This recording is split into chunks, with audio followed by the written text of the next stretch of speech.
Nandito na yung moderator ko na pwede na tayo mag-umpisa. So, babtiin ko muna si Trexie at saka si Jocelyn. So,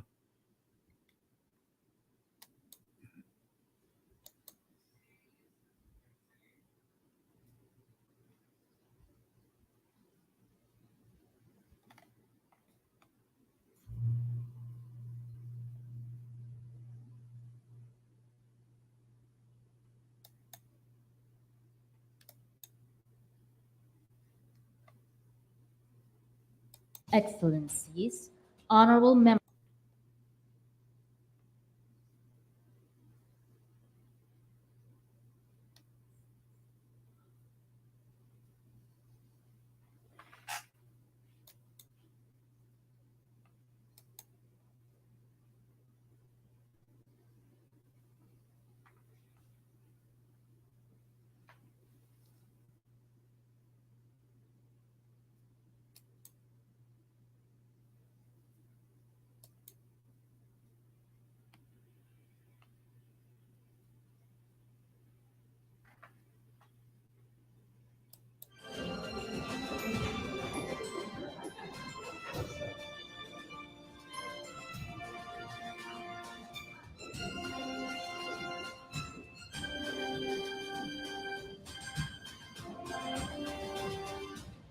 hello, is there sound? Excellencies, honorable members of the Philippine and European Commission delegations, distinguished guests, ladies and gentlemen. Today, we shall witness the signing of the joint declaration between the Government of the Republic of the Philippines and the European Union on the Green Economy Program in the Philippines by the Honorable Maria Antonia Yulo Loizaga, Secretary of Environment and Natural Resources of the Republic of the Philippines, and His Excellency Luc Peron, Ambassador and Head of the European Union Delegation to the Republic of the Philippines. Witnessing the signing of the joint declaration are His Excellency Ferdinand R. Marcos Jr., President of the Republic of the Philippines, and Her Excellency Ursula von der Leyen, President of the European Commission. We would like to acknowledge the presence of the following Philippine cabinet officials: Honorable Enrique Manalo, Secretary for Foreign Affairs; Honorable Retired Chief Justice Lucas P. Bersamin, Executive Secretary; Honorable Alfredo Pascual, Secretary of Trade and Industry; Honorable Benjamin Jokma, Secretary of Finance; Honorable Jaime Bautista, Secretary of Transportation; Honorable Ivan John Oy, Secretary of Information and Communications Technology; Honorable Arsenio Balisacan, Secretary of the National Economic and Development Authority; Honorable Secretary Antonio Ernesto F. Lagdamio Jr., Special Assistant to the President; Honorable Secretary Cheloy Velicaria Garafil of the Presidential Communications Office. We also wish to acknowledge the presence of European Commission officials, namely Mr. Bjorn Seibert, Head of Cabinet of the President of the European Commission; Mr. Eric Mammer, Chief Spokesperson of the European Commission; and Ms. Martina Ladrant, Policy Coordinator for External Relations of the Cabinet of the President of the European Commission. At this point, may we now request Secretary Loizaga and Ambassador Veron to sign the joint declaration between the Government of the Republic of the Philippines and the European Union on the Green Economy Program in the Philippines. You may now be seated, ladies and gentlemen.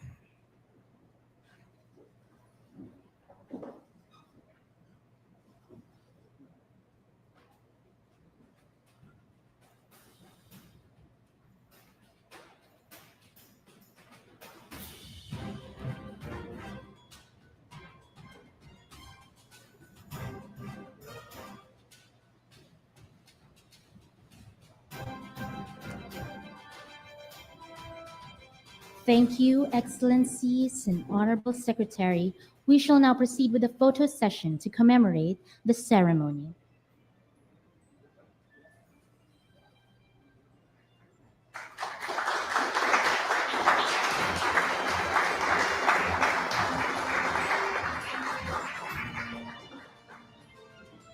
Thank you once again, Excellencies and Honorable Secretary. This brings the signing ceremony to a close.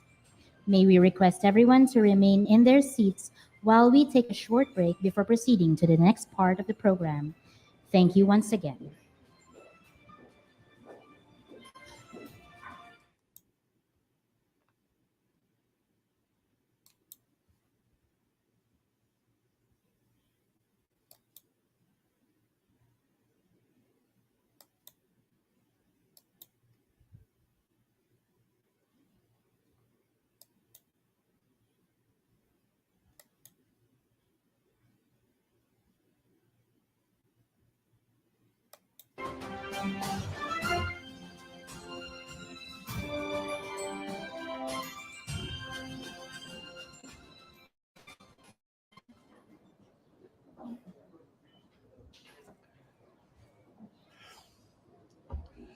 Your Excellency, the European Commission President Ursula von der Leyen, the honored members of the European Commission and Philippine delegations, members of the Malacanang Press Corps, ladies and gentlemen, good morning. Madame von der Leyen and I concluded a successful and productive bilateral meeting. This is the first visit to the country by the President of the European Commission. But during our meeting, we discussed economic relations with particular focus on revitalizing trade between our two regions. I welcome the conduct this year of the scoping exercises between the European Commission and the Philippines towards negotiations for a Philippines-EU free trade agreement. The Philippine government experts will work with the European Commission in achieving a bilateral FTA. On development cooperation, we committed to conclude a financing agreement on the Green Economy Program in the Philippines, a grant worth 60 million euros, which aims to support the Philippines in areas such as circular economy, renewable energy, and climate change mitigation. I likewise acknowledge the EU's staunch support for the Bangsamoro peace process, as well as the development of the country in areas such as rule of law, injustice, agriculture, space cooperation, and disaster management. I also thank the European Commission for their decision to extend the recognition of the STCW certificates issued by the Philippines, as this has a positive impact on the employment of more than 50,000 Filipino seafarers working on board EU-flagged vessels. As I mentioned to Madam President von der Leyen, the Philippines and the EU are like-minded partners through our shared values of democracy, sustainable and inclusive prosperity, the rule of law, peace and stability, and human rights. The continued exchanges between Her Excellency and myself, which started in Brussels last year, is a testament to our joint desire to bring our bilateral relationship to greater heights. Let this be a new beginning for the strengthening and the deepening of all our ties with the EU and the Philippines. Thank you.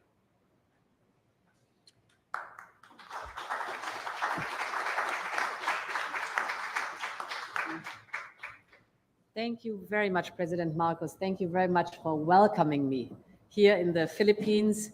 Indeed, it is the very first time that a European Union Commission president is visiting the Philippines, and this on the eve of the 60th anniversary of our diplomatic relations. And I was glad to meet you in Brussels at the end of last year for our very successful EU-ASEAN summit. Today, I'm here to accelerate a new era of cooperation between us. We share so many values and interests. We both want to work towards strengthening our democracies. We believe in the international rules-based order, and we believe in the need to promote and to defend it. So it makes sense to strengthen our ties across the board, and we discussed several ways to do so. First, by taking our trade relations to the next level. The European Union is already your fourth largest trading partner, and we are the first foreign investor, but we can do so much more. So I'm very glad that we have decided to relaunch negotiations for a free trade agreement. Our teams will get to work right now on setting the right conditions so that we can get back to the negotiations. A free trade agreement has huge potential for both of us in terms of growth and in terms of jobs. Whether it is on the European continent or here in Southeast Asia, we have all learned the hard way the cost of economic dependencies. We need to diversify our supply lines and make them resilient. And this is a lesson in what we call de-risking our trade relations. An FTA is the basis for that, but it's also much more. FTA, An FTA free can be a trade springboard agreement. for a new technology cooperation to modernize the broader economy. Second element we discussed is the fight against climate change. I welcome your ambition to put the Philippines on the path to a cleaner and greener future. We have the same ambition. Therefore, we created in the European Union Global Gateway. Global Gateway is the EU's investment plan for the world for sustainable infrastructure. We want to partner with you on this path, notably with the Team Europe initiative on the green economy that we just signed here. We will provide financing, expertise, and access to technologies to support you in the transition to a circular economy and the generation of green energy. Team Europe, that is the European Union and the member states, will contribute almost €500 million into this green initiative. The European Union is also supporting your fight against climate change and extreme weather events with its so-called eyes in the sky. This is the Copernicus satellites. We're currently setting up a so-called Copernicus data mirror site within the Philippines Space Agency. And we have just signed an agreement to boost the flow on Earth observation data between us. This is very important for early warning, for example, for extreme weather phenomena and to improve the climate resilience. Hello, Daniel. This is a first in space cooperation in Asia.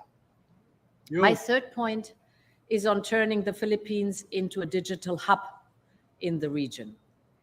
Global Gateway will also play a crucial role here, and European companies are ready to come and invest in the Philippines. We will launch this year the digital economy package for the Philippines. That is, we will work together on fast and reliable connectivity with submarine cables, on cybersecurity training, and on deployment and development of 5G. We are also working on a possible extension on a submarine cable that we plan to build between the European via the Arctic to Japan. And this cable could go all the way down to Southeast Asia. And we believe that it could go via the Philippines. That would give you a strategic position on an infrastructure that could be instrumental both for your prosperity and national security. We will stay in close contact on this. My fourth point is on critical raw materials. We need them for our clean and digital future. Here too, the Philippines have a great potential, and we want to work in partnership with you. So let us start by identifying projects that we would develop your local mining industry, supporting your communities, and that contributes to a secure global supply of critical raw materials. Our existing partnerships on critical raw materials do not only invest in extraction, but across the whole value chain. We train the local workforce and we empower local communities. And of course, we abide by the highest environmental standards. My final point is on cooperating on security. Yan, importante The yan. global geopolitical landscape is changing.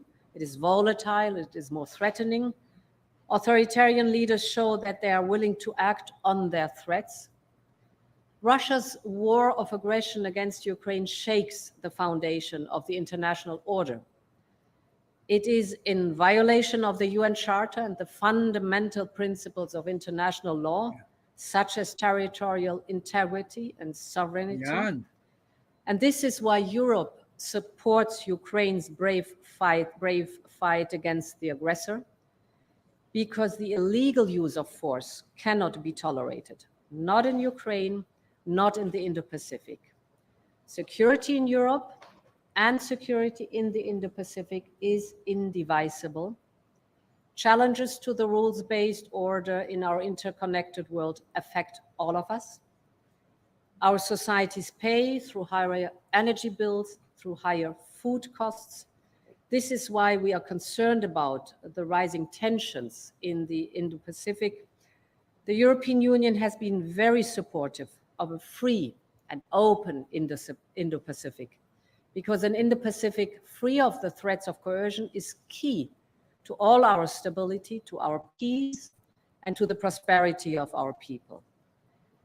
The European Union underlines that the 2016 award of the Arbitral Tribunal on the South China Sea is legally binding, and that it provides the basis for peaceful resolving disputes between the parties. We are ready to strengthen the cooperation with the Philippines on maritime security in the region by sharing information, conducting threat assessment, and building the capacity of your National Coast Watch Center and your Coast Guard. To conclude, we have a broad roadmap to bring our partnership to the next level. Let's use the great relationship, and many thanks for hosting me here. Thank you.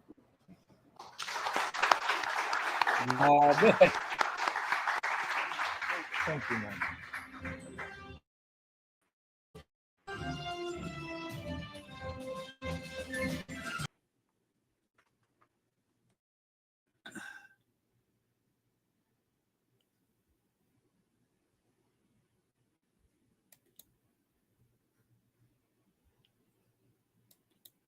So, marami tayong nakuha doon. Unang-una, yung president ng European Union, one of the most powerful person in the world, has deemed it necessary to visit the Philippines. Sa Brussels yata yun. Nabanggit niya yung place. And she was impressed. Kaya she came to visit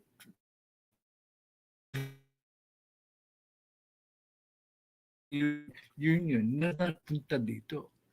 Hindi po pupunta dito yun, kundi impressed kay President Bongbong Marcos. May tatalakayin natin ang na-accomplish ng visit niya, ng accomplish ng both European Union at saka ang Pilipinas. Nakalagay dyan, inilatag ko na sa inyo. So, pero ang una nating tatalakayin, yung mga balita-balita sa Pilipinas.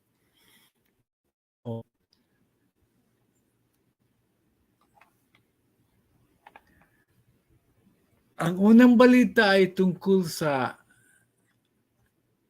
pagtatanggal ng mga angkot sa droga.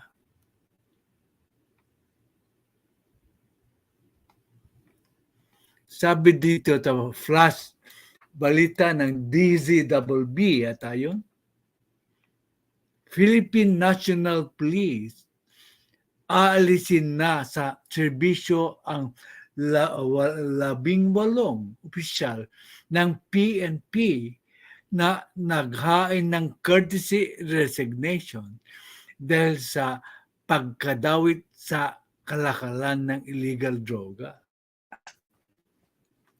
Matagal inimbestigahan yan na siguro napatunayan ni Secretary Abalos.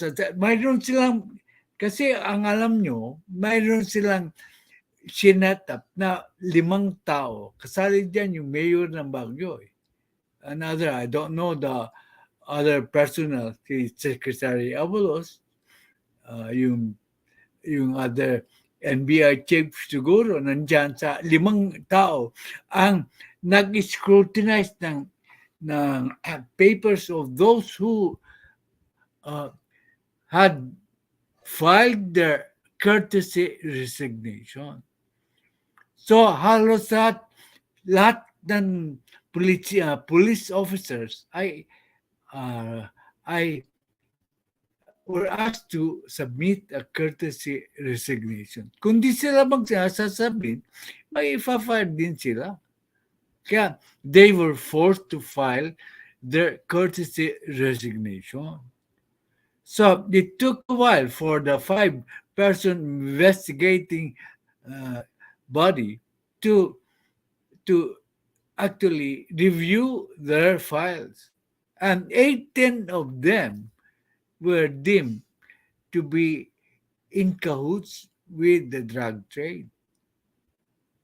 So, mahusay din si Secretary Abalos. So, mangyayari yun ay maalis yung bad elements sa Philippine National Police. Hello, Kaklaya. Sandali lang po. Tuloy na yung October 7. Maski dalawang tayo magkita, okay lang. Pero let's try to promote the idea that we meet up yung mga Pbbm supporters sa mga gusto sa Anaheim, dun sa anong place yun? Basta kung saan mo gusto magkita tayo ng mga grupo, payag ako. Maski hindi doon sa Long Beach. Basta kung anong mapagpasyahan ng grupo, I hope may grupo ang dadalo, ay payag ko. Hindi ako masyadong particular sa place. Okay. Hi, Ruel. Nabasa ko yung post mo tungkol sa proposal mong region senators. Approve ako doon, payag ako doon. Kaso it will need a charter change. Yan ang tawag natin na federalismo. Katulad dito sa states, localized yung statewide yung pag-elect po ng senador namin. Magandang idea yan. Pero it would take a charter change for it to happen. Meanwhile, why don't we revert to the two-party system? Yun lang. Tama. Maganda yung idea mo, Ruel. Binabasa ko yun talaga. Pero yung idea mo na third person relatives is not a good idea because you are depriving the Philippines yung mga talento. May talent. Tulad na lang, to the third degree. Paano na lang? Talented si Sandro, which is our topic. Pagbabawalan mo siyang tumakbo. Kasi karelasyon niya si Sen. Amy, kasi assuming that Sandro is going to run for national office. Pagbabawalan mo siya, talented siya. There's one way to prevent abuse of relatives being elected to a position. And you call it by voting them out. It's not a solution. It is depriving the Philippines persons who are relatives of talented persons also. It's not practical for the Philippines. Si Sandro magaling. Bakit mo siya for the presidency just because may ka-relative siya? Yeah, it means na binabasa ko yung komentaryo mo. As usual. So, ganon. So, maganda po ang news na ito na tatanggalin po ang 18 opisyal sa serbisyo. Okay. Hello, L-Style channel. Hello, daw sabing Junior. Hello, Ma'am Kaklaya. Hello, mga classmates. As usual, pinapaalam ko na magtulungan po kayo. Nandyan na si Ruel, nandyan na rin si Elstal, nandyan na rin si Jocelyn Barlam. Tulungan niyo po sila at didikit din sila sa inyo. Okay. Ang pangalawang balita ay just to inform you, hindi ko masyadong mabibigyan kasi dito yung news lang para hindi na kayo maghagilap kung saan-saan pupuntahan. Dito po malalaman nyo na mga importanteng balita, hindi yung mga chismit na balita. Okay. So, sabi dito, si President Ferdinand Marcos Jr. inappoint po si Lieutenant General Roy Galido as the 66th Commanding General of the Philippines, of the Philippine Army. Ka-promote lang na Lieutenant General si Galido. Pero dati na siya po nag-serve as Commander of the West Mindanao Command. So he comes qualified. Magaling din mag-appoint si Galido. Kaya lang yung mga na-appoint niya, dapat suklian nila yung tiwala ng presidente sa kanila by performing their job with honesty and with dedication. Yun lang ang hinihingi ng tao sa kanila. They must return their appointment by serving the people well, so that the people will give a big to their appointments. So, yan po. So, magtatalakay na po tayo dun sa ang topic po natin ay yung relasyon ng si Sandro at saka ang tatay niya.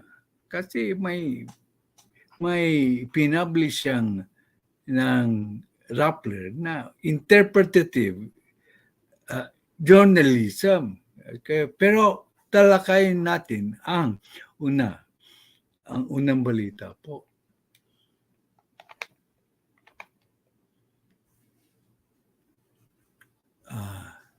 Nandyan.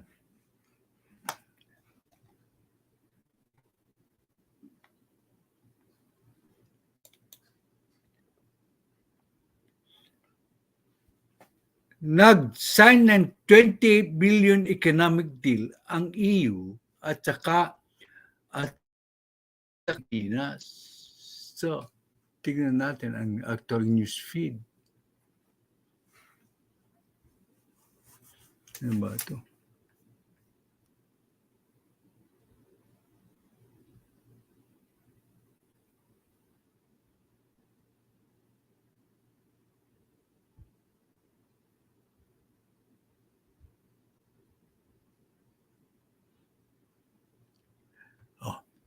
Basta nagkaroon na ng deal ang EU na magkakaroon ng ng 28 billion economic deal between EU sa trade.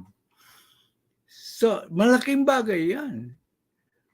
Ano yung manggagaling po sa Europe yan? Pwede tayong mag-export sa kanila with lower tariff po. Ibig sabihin, mayroong favored nation po tayong status ng Pilipinas. Galing po sa Europe. Na nabanggit ng sa joint conference, na media conference na napanood po natin, sinasabi ng EU na tutuling ang sa ating bansa ang European Union. Okay?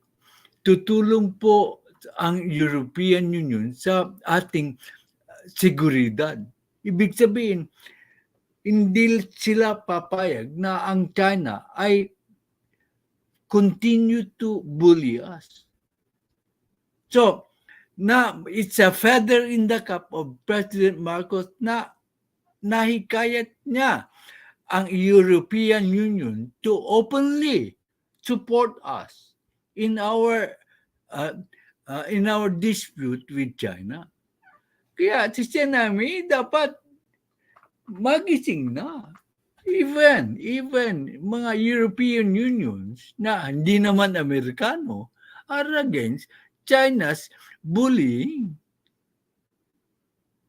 Tutuling pa nga sa information at sa Coast Guard. Yun ang importante doon. Yan ang importante doon. Ibig sabihin, unti-unti nang na-isolate ang China sa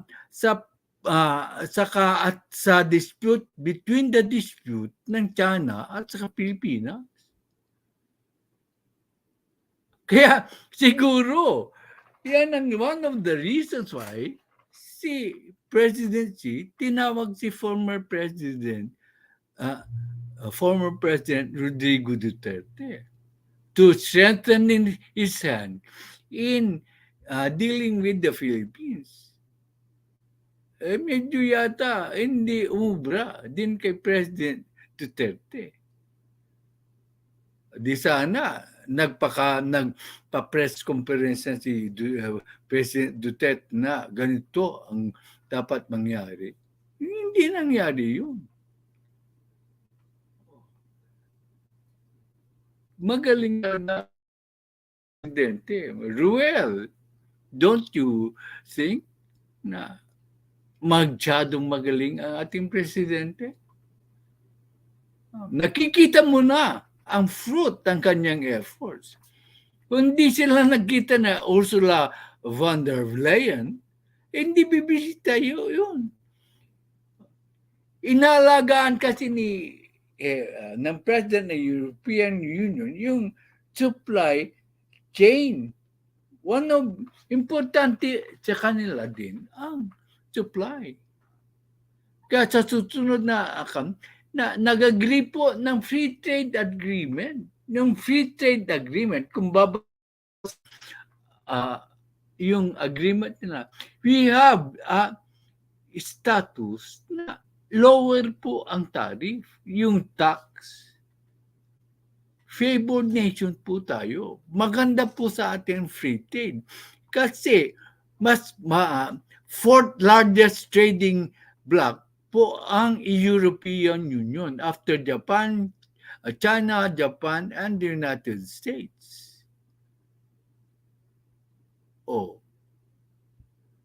Kaya importante po yun na ang presidente natin ay mahusay makipag-deal sa mga foreign dignitaries. Kasi nung panahon, hindi naman sa pagkakuan kay President Duterte, the relationship between European Union and the Philippines was not that good. It took President Bongbong Marcos to repair it. Oh, President Duterte siguro may reason. Kasi kalado siguro ng states. But then, we need also the European Union. Okay. And then,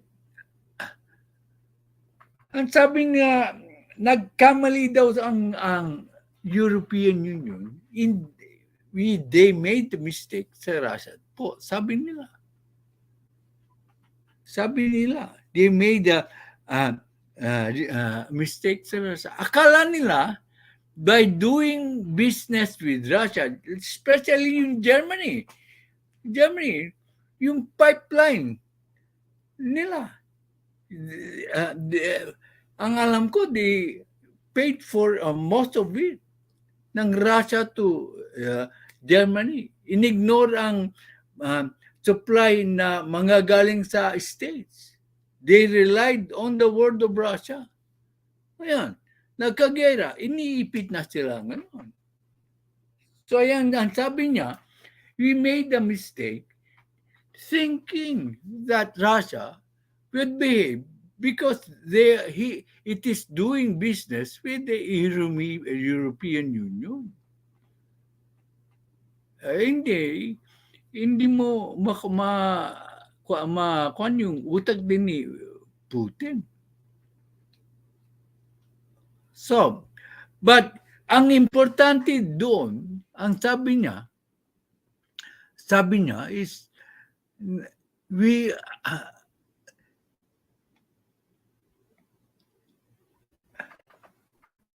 they will not tolerate any aggression, whether it is in Europe or Indo-China. Ibig sabihin, hindi sila papayag. Tutulong po sila. So, ito yung sinasabi ni mga alkalyadong tutulong. Pero ang pinaka-importanting tulong pa rin is manggagaling po sa States. Tama si Redwan. Nung pagdi-defend niya sa Afghan issue na may mga tutulong sa na bansa sa Pilipinas in case na magkaroon ng actual conflict between China and the Philippines. Pero sa akin naman, hindi sapat po yung tulong na yun. Kailangan pa rin natin ang Estados Unidos. Okay. Kasi masyado malayo ang Europe. Okay. So, basahin natin.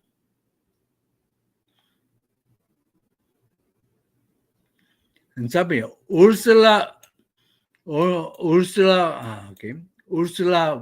von der Leyen, we both believe in rules-based international order. Sabi niya. Ibig sabihin niya, yung arbitral ruling, mayroon ng court. In Ukraine or a free and open Indo-China Pacific, EU supports the legally binding nature of the South China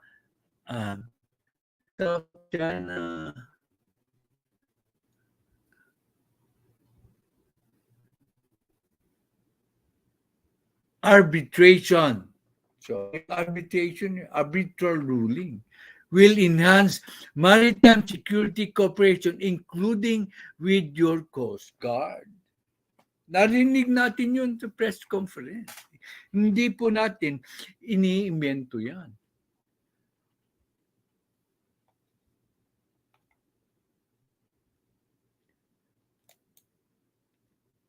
We are ready to strengthen the cooperation with the Philippines on maritime security in the region by sharing information, conducting threat assessment. Para bang that is intelligence po. Importante po yan. And building the capacity of your Coast Guard. So, tutulong sila sa kapasidad ng Coast Guard natin. Importante yan. What is the details, hindi ko alam. Siguro sa training, sa equipment, tutulong po ang European Union enhance ang ating defense para laban sa mga Chinese. Kaya importante po yung visit ng ating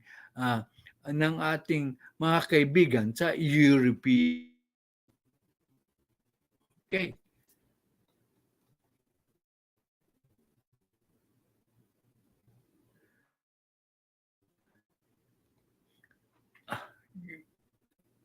Magbasa na po tayo ng mga komento. First part po.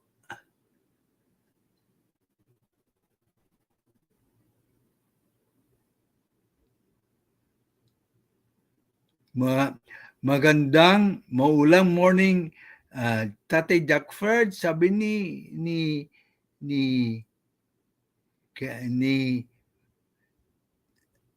Mama Rose. Okay, basahin natin. Tatlo gamit ko eh. So, payag ako sa federal kung tatlong states lang, Luzon, Visayas, Mindanao. Okay, payag. Wala akong masamang tinapay dyan. Payag ko. Kailangan lang ng charter change. Medyo hindi interesado yung mga senator, congressman for that. But I agree with you. I agree with your proposition. Dapat. Kaso, matabaw yung charter change. If that happens, I will approve.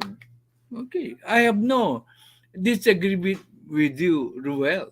Maganda yung idea mo eh. Okay. Hi, Junior, sabi niya. Mama Rose, hello, good morning. Again, ang nawagan ko, mag-supportan kayo isa sa bawat isa. Please do it. Okay. At least, hindi na nababawasan ng subscription ko. Huwag nyo lang gagawin yung mag-subscribe yung sa channel. Pagkatapos, mag-unsubscribe ko kayo. That is unethical po. That is unethical. May mga democratic bansa na uso ang pamilyang nasa politika, nasa sabay-sabay tayo? Yeah. Oh. Yes. Oh. Mayroon. Ewan ko lang. Pero because there is what we call a method of not having them be in politics at the same time. It's called the vote. Ng tao. Ang aking disagreement with you is mapipigyan mo ba isang talented na taon para magserbisyo just because yung isang kamag-anak na ay nasa politika? Di tayo rin ang magsasuffer.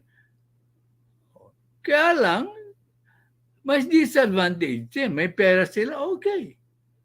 Pero kung yung tao rin na ma-elect ay may pera din, ganun din na mangyayari. It's hindi ka-relative. No? Pero in the same case, yung may pera din na ma-elect, ay kung corrupt din siya. It's better that we know. Kaya nga natin, kaming mga lawyers, because they are doing good for our country. If we deny them from seeking position, then we are the ones na maglulus ng ng opportunity to better our country. Oo nga, dito nga si Donald Trump, yung mga anak niya, balak tumakbo eh. Oh, yung si Vice President Dick Cheney, yung anak niya, tumakbo sa congressman. Maraming kaso. It's not a case na that's not in the Constitution.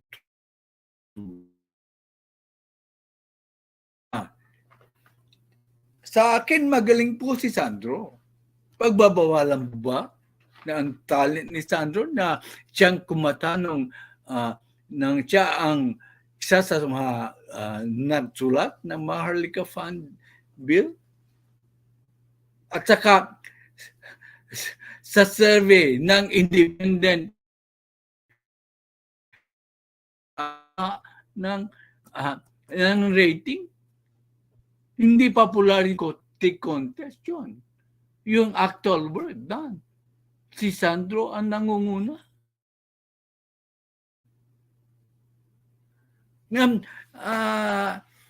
Napapadal tayo kasi sa dynasty. Pero sa akin, kung hindi siya magaling mag-perform, dapat hindi boto.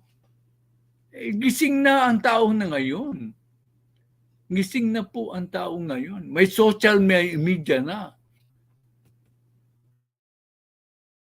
Kung po ang ginagawa ng Sandro na related sa another politiko, iboboto pa rin siya. Kasalanan na nila yun.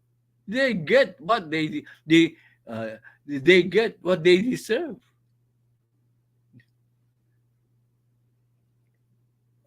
Hello, sabi niya. Hello to all, sabi ni Margaret Anthony.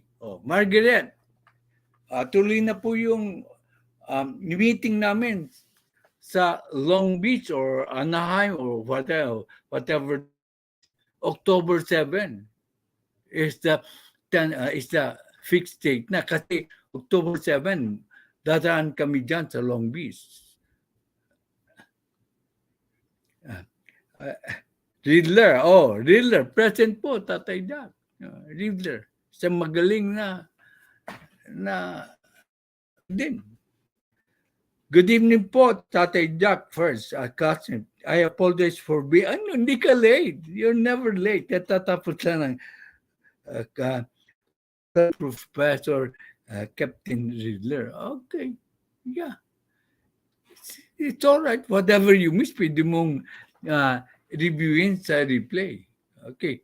Hindi ako kasi, nagre-research ako kaya hindi ako makapunta. Replay na lang ko kung sakasakali sa'yo, Riddler. Hahabol na lang po. Okay.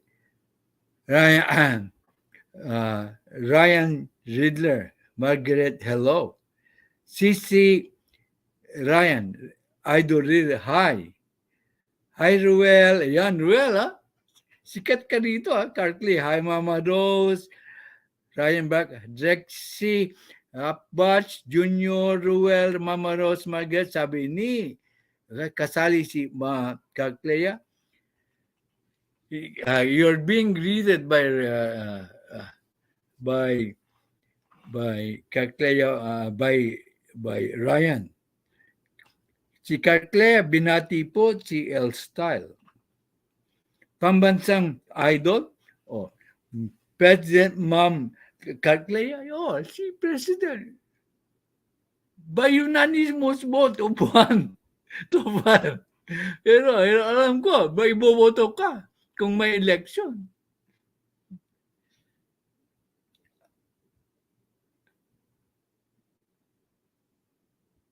Ang sagwa na pag ginawa kong hindi ko alam yan, Kaklaya.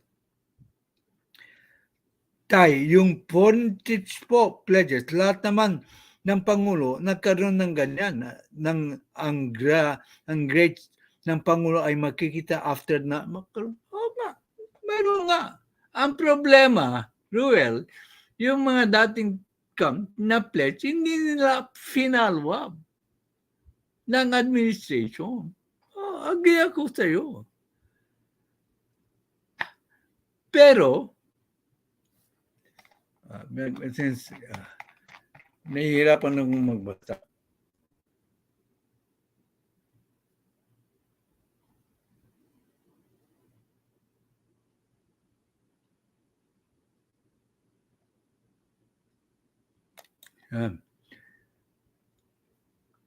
Ang grades ng Pangulo ay makita after the manungkulan. Hindi pa tapos ang panunungkulan. May dumarating na, Ruel. Kailangan ibinag ko yung 88 billion. That's equivalent to 88 million to na nakuha at to ang estimated na makukuha ay 70 billion. So, kasi final follow ni President Marcos. Ibang example, katatapos lang ng video. Designed already, that is set in stone. Yung 28 billion between Europe and the Philippines, it's already signed. It's no longer a pledge. It's a signed deal. So, ibahin mo ang ating presidente. Kung dating mga presidente, hindi nagagawa yun. Ibahin niyo po ang ating magaling na presidente. Okay. Katleya, good morning. Oh my God, Hitler, don't say kaya lang, that's good money, Lord. Incidentally, if you follow of money, so if you made a lot of money, sell the stocks and put the profits to another stock, which will advise. Ang laki ng tubo nyo if you follow my advice na yung Netflix, ibili nyo. Medyo bumaba ang Microsoft, pero tataas din yan. Up to the target price, yung sinet kong target price. Maniwala kayo sa akin. Kaya nga, ang sinabi ko ay may personal ko lang punto tibusa. Wala tayong gustong siraan at proteksyon ang aking sinasabi. All right. That is your point of view and we respect your point of view. Hindi ka namin binabatikos. You present our counterpoint of view lang. Well, you are always free to air your dissenting point of view dito. My viewers also respect you for that.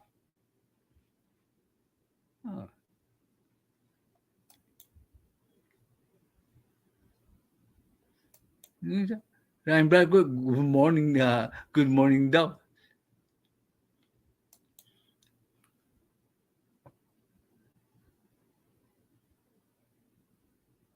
Oh, dahil. Kaya nga, as usual, you are right on the dot.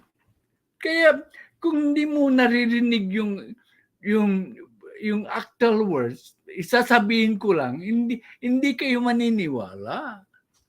Kaya it is important for us to try to understand the actual words coming from the actual persons stating their point of view, yung policies and pronouncement they make. Kaya as much as possible, pinipresent ko po yun. Hindi po tito't kadi fake news.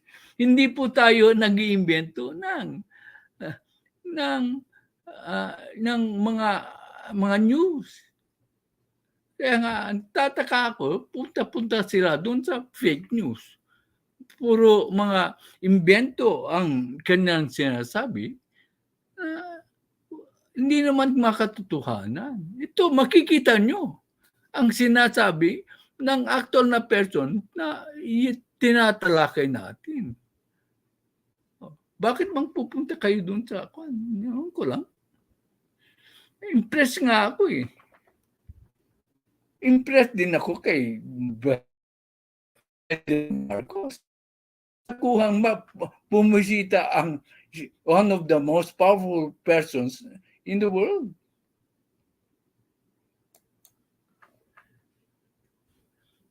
Siya, listening while feeding my 10 dogs.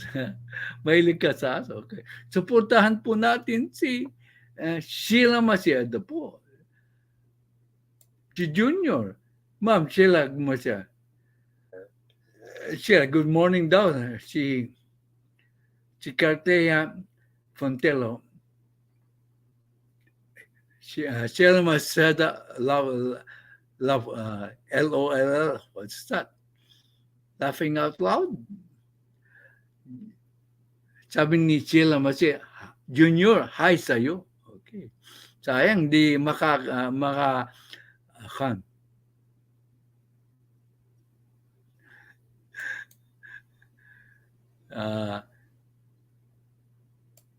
sobrang dami kasi kung 24 federal, hindi na rin ako papayag 20 para bang congressman na ang labas ang senador.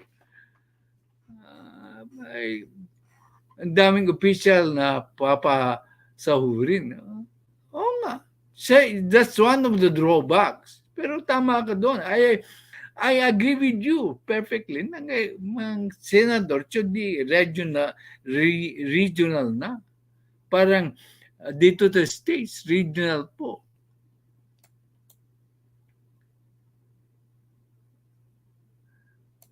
Alam ko na ang political dynasty, whatever is the definition, ang point ko, why deny a person who has talent to in politics where they can do good for our country? Kaya nga, it is important doon sa aking una statement, kung babasahin mo ang thumbnail, na love of country takes precedence over loyalty to any politician. Mahalin mo ang bayan. Kung in pagkakait mo sa bayan, ang serbisyo ng isang matalentong tao, hindi mo mahal ang bayan. Kasi nag-iisip ka doon sa definition ng political dynasty. May solusyon nga dyan, sabi ko, don't vote for that person na who is not deserving of being voted in. I'll give you a perfect example. Bakit sa Davao, ang mga Duterte ay parating nananalo? Because they have done good sa Davao. Kaya walang nalo sa mga Duterte. Why deny them? Why deny them the opportunity to serve well for their community? Bakit sa Ilocos? Bakit? Hindi naman nila finoforce by means of the guns, by terrorism, or by spending too much money. Bakit sa Ilocos po ay parating nananalo ang mga Marcos? Mayaman din ang mga Fariñas. Bakit nananalo? Hindi naman, it's not by force of guns. Kasi alam nila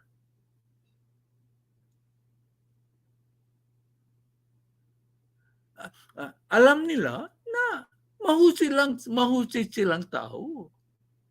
O bakit mga Pariñas ay hindi manalo? Malalakas na tao din yun. Mayayaman din na tao din yun. Labanan ng mayayaman na tao. Bakit hindi sila manalo sa mga Marcos? Kasi alam nila ang Marcos ay nagsisirbasyon ng todo. Ngayon, kung ang miyembro na ng pamilya ay tarantado, hindi mo dapat boto. Yan nga. The ultimate solution is the power of the vote. Alam ko, yan ang pananaw ko. Yan ang pananaw ko po. Oh, thank you. You'll check your schedule. Thank you, Margaret. Actually, sabi ko nga, maski dalaw lang kami magkita, satisfied na ako. Kasi nagkaroon na kami ng meet-up ni Riddler, ni Coco Crunch, ni Jonathan. And I was very, very satisfied and happy. Oh, Riddler, di ba? Masaya tayo. Maski tatatlo tayong nagkita. Ikaw, si Riddler, ako, at si Sensitive Bear.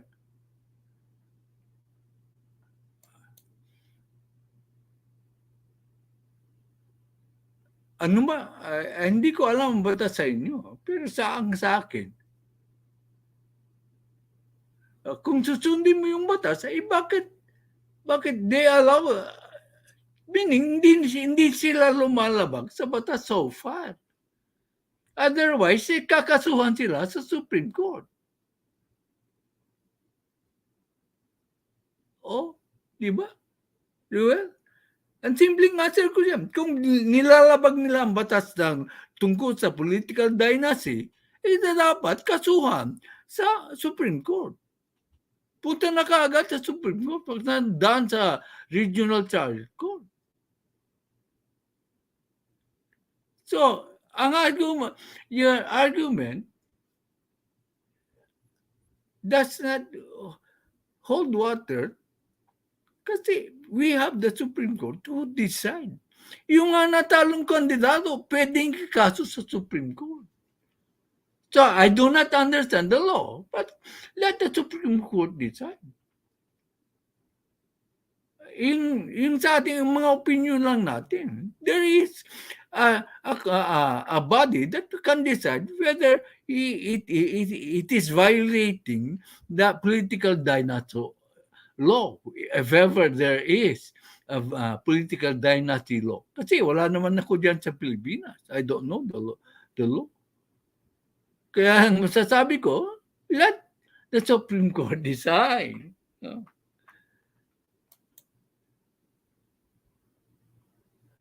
Junior, tanong ni Sierra, naalala mo ko yung film na Problem Child, panurin mo, pangalan ng bata doon, si Junior Cody. Okay.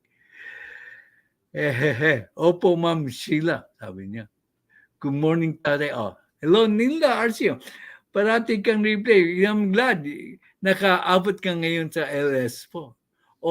Susana J, again, is an independent blogger. Suportahan niyo po siya. Maski paisa-isa, suportahan po niya. Gusto ko makita may nagsabing, Tam, na nagdumikit na ka sa'yo. Nilda, Sana J, nakadikit na ako sa'yo. Good morning, host. Tam Sakdan. Sana totoo. Sana kahit murang babae, makavel na nga ako. Wala ka ba mong bahay? Sana makavel ka. Ultimately, may plano nga si Bongbong Marcos na bigyan ng 6 million housing units. Siyempre, kung early filer ka, makakakuha ka. Kasi wala namang discrimination doon. Kaya abangan mo. Kailangan mong sipag agad maging alert ka sa mga notice of the government inviting you to file for your housing application. How come I haven't seen the state visit during the past administration? They want to brag something, they could have shown it to public, except for President Duterte when he visited Moscow. I don't know. I don't know about that. I cannot make a comment.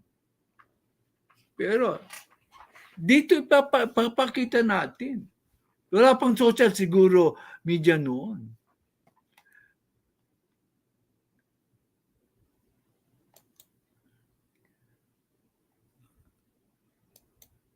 Tatay Jack, mas malakas ang norte, malakas si Parinas sa sur.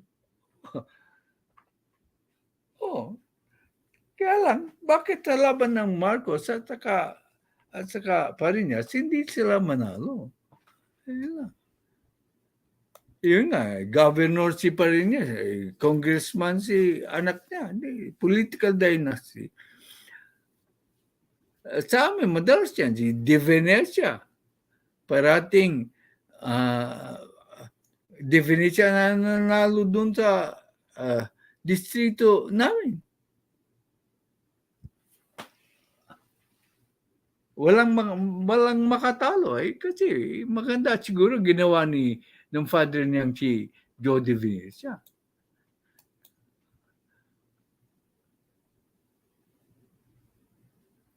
Ang lakas ng pandinig ni Tatay, pati mata, I'm so impressed. Nahiyan tuloy ako at mahis. Bangus talaga. Okay.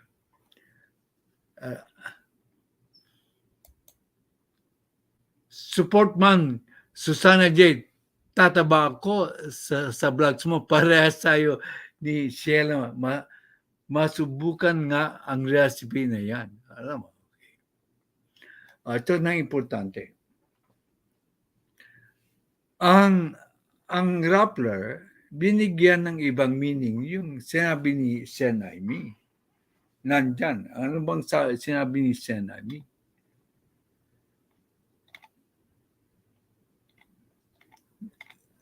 Ang sabi ni interpretative reporting po yun. Between a father and a son. Ito po. Tinagalog ni Sen Aimee in English ng Rappler. Hindi kami nag-uusap madalas, sabi niya. Referring to his brother. Minsan may sasabihin si Sandro, minsan nagpapaabot si Bongo. Sasabihin ni Sandro, minsan paabot ni Bongbong. Ibig sabihin, si Sandro ang layo son, yung bridge between Ma'am Ami at saka si Pbbm. Tandaan nyo, he is a loving son. Minsan nagsusumbong si Sandro, nagsusumbong. The word is nagsusumbong. Sino ang nagsusumbong? Pwedeng nagsusumbong si Sandro kay President Bongbong Marcos. Pero hindi po gagawin ni Sandro na sisiraan po ang tatay niya. Pero binigyan ng other meaning ng Rappler ang sinabi ni Ma'am Aimee. We don't talk often. There are times that Bongbong courses a message through Sandro. So, when you love a person who trusts you, siyempre, i-relay mo yun. Hindi mo sisiraan yung taong minamahal mo at nagtatrust po sa iyo. Sometimes, Sandro complains about his father. Mayroon bang sinabi si Sen Aimee na nagsusumbong si Sandro tungkol sa kanyang tatay? Para maintindihan pa natin to really understand the relationship between Sandro and his father. Nag-research po ako. pakinggan po natin ang ibang video. And then from these videos, titignan natin kung kaya ni Sandro nasiraan po ang kanyang tatay.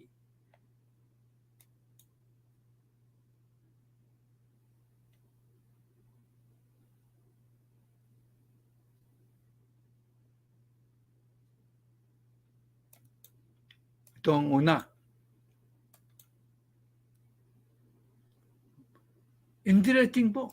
Pagka namimigay ng pamasko si former President Ferdinand Marcos sa Luneta, doon kami nakapila kay Bongbong. Kita mo? Ay, bakit walang sound? Akala mo ikaw lang ha. May pinagmanahan ka kasi.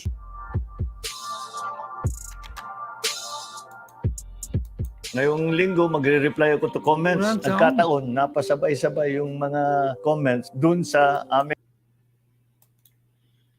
Ay, Diyos ko. Palpak na naman.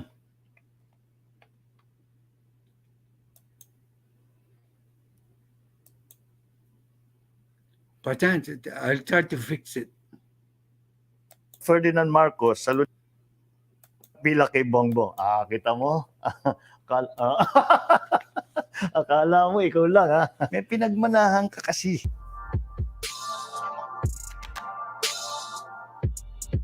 Ngayong linggo, magre-reply ako to comments. Nagkataon, napasabay-sabay yung mga comments dun sa aming tinatawag na three Ferdinands. Yung aking ama, ako, at saka yung aking anak. Dahil kilala nyo siya as Sandro, his full name is actually Ferdinand Alexander Marcos. Kaya naging Alexander, naging Sandro, pero Ferdinand talaga siya. We will call this the three Ferdinands comments reply. How I wish andito na ako sa mundo when he was the president. Your dad is a great inspiration to many Filipinos, Senator Bong. Happy Father's Day. Thank you so much. That kataba ng puso yan. And if my father were alive, it would give him great satisfaction to hear such a thing, that the work that he did for the whole of his life is still being felt and is still of value to our citizens, even those who were born after he was gone. DBM. Dito sa photo, nagmumukha kayo ng panganay mong anak. Lagi ko nga sinasabi, pag pinupuri yung anak ko, sinasabi ko, okay lang sa akin, sabihin niyo mas matalino sa akin, mas magaling sa akin. Huwag niyo lang sasabihin mas magandang lalaki sa akin at mag-aaway tayo.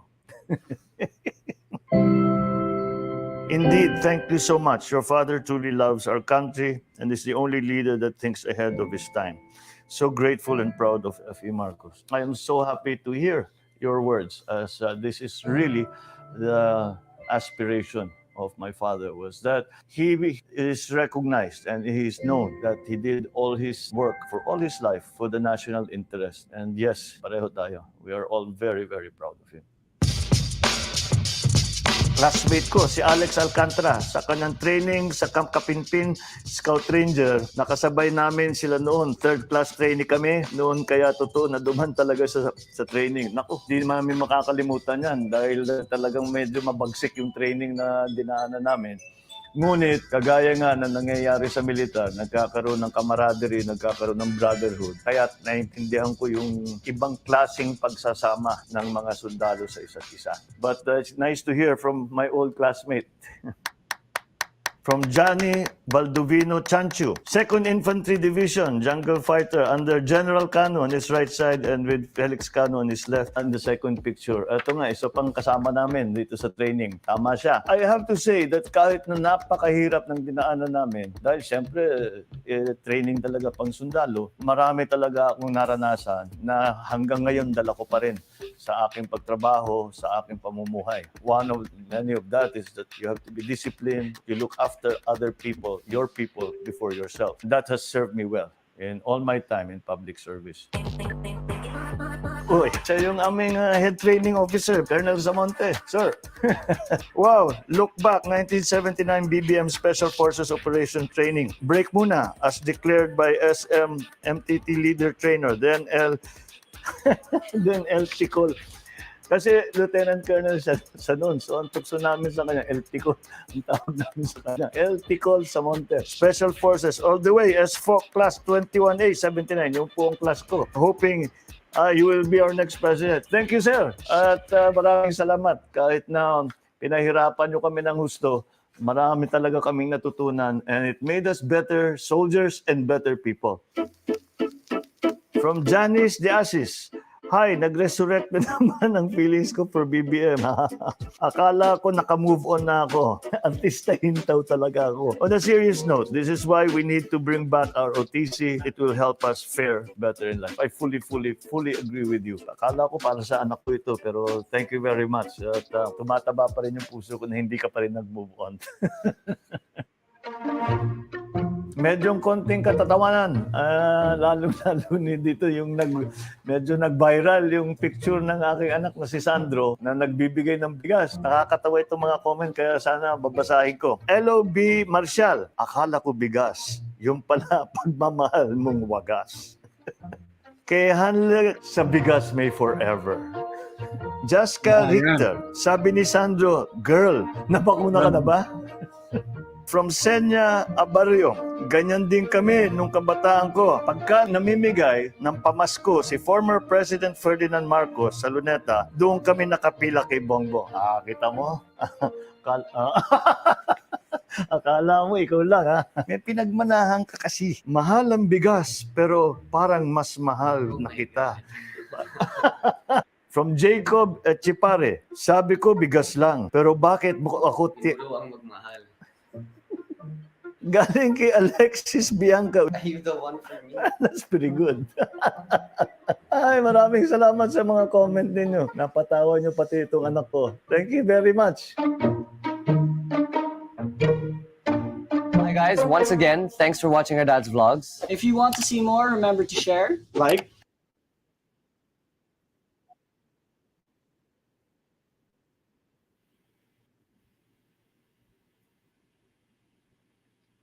Oh my God.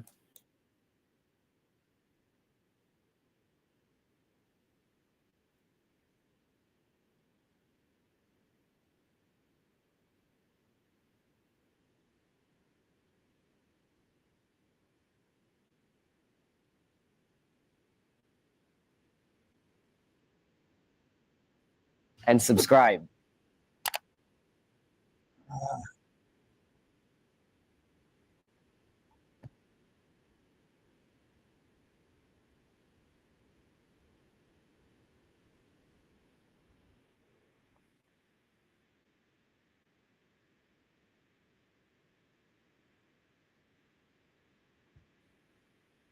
Ay,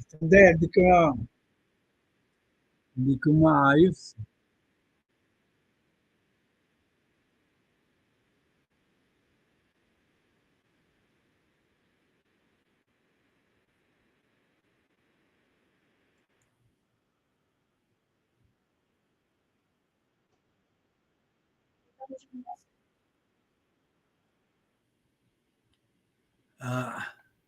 Medyo, what? Take out your message. Kasi hindi makita yung video. Hindi ko na pagpapatuloy. Kasi patak pa patak yung mga hindi pa ako teki, hindi ko masunod. Pero ang point ko po doon, ang relasyon po ng magama ay so close. You can see from yung interaction nila pareho. Masasabi mo ba, tatay rin ng isang nagmamahal na anak, ang kanyang nagmamahal na ama? Bakit binibigyan ng another meaning ng Rappler ang sinabi ni Ma'am Amy? Malinaw, sabi niya. Sometimes Sandro complains about his father. Mayroon ba doon complain? Ang aking samanta, nagsusumbong si Sandro sa mga nababalitaan niya kay Presidente Bongbong Marcos. Hindi na po gagawing sisiraan ang kanyang ama. Kaya kung nung nabasa ko yung yung tawag dito, itong sinabi ng Rappler, sabi ko, interpretative reporting of what sinabi Marcos, talagang gusto nilang siraan si Sandro.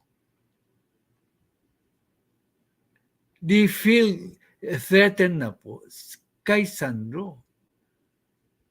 Okay. So, what is your comment? So, tatanggalin ko daw yung message, yung nakapost.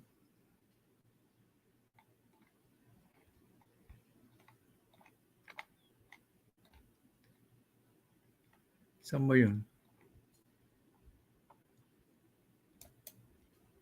Okay. Anong reaction nyo? Sinong paniniwala nyo? Rappler? O yung ang ating pagkaalam na mahal po ni Sandro ang kanyang tatay? Kung mahal na mahal mo yung tatay as a father, alam ko, hindi ako sisirain ng mga anak ko. Hindi magsusubong yan. Lalo na wala akong ginagawang masama. Ang masama ay ang Rappler. Nag-iimbento ng kung ano, no, para silaan lang ang mga Marcos o si Sandro for that matter. Kaya, hindi dapat pagkatiwalaan yung Rappler minsan. They put words na hindi dapat naman ilagay doon. Kaya nga, katatapos ng visit ni Presidente Marcos sa Malaysia. Kasama ulit niya si Sandro. I-train na niya si Sandro para sa future na pagiging presidente niya.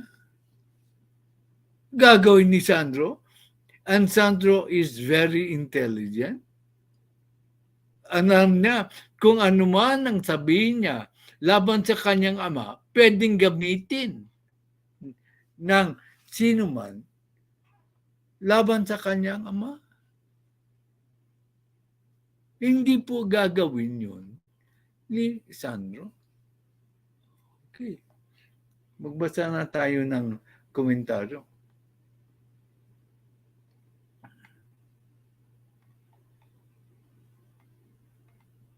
Tama tayo tumigil.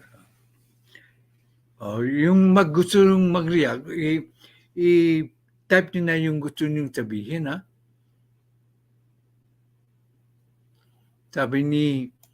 Sabi ni Cartea Fontello, si President Fontello, Hi L-Style Channel.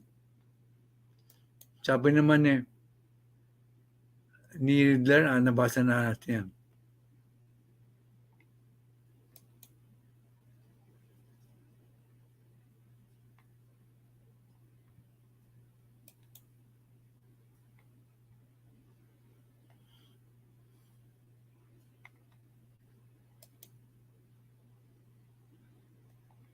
Sabi ni Margaret Anthony, Tatay Jack, I'll check my schedule. I would love to meet you and the rest. So, yeah. Kaya nga ina-advance na namin. At kung may kakilala ka na ibang taga-California, tulad ni Maidons, kaso wala Maris Casilos, pwede malapit na sa LA yung Long Beach.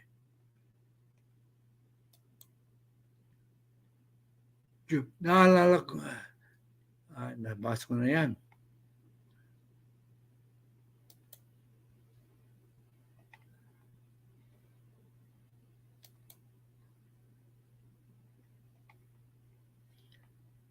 Ito, kay Lily. Si Food Buds. Si Food Buds po, cooking ang kanyang vlog. Pero supportan po niyo si Food Buds.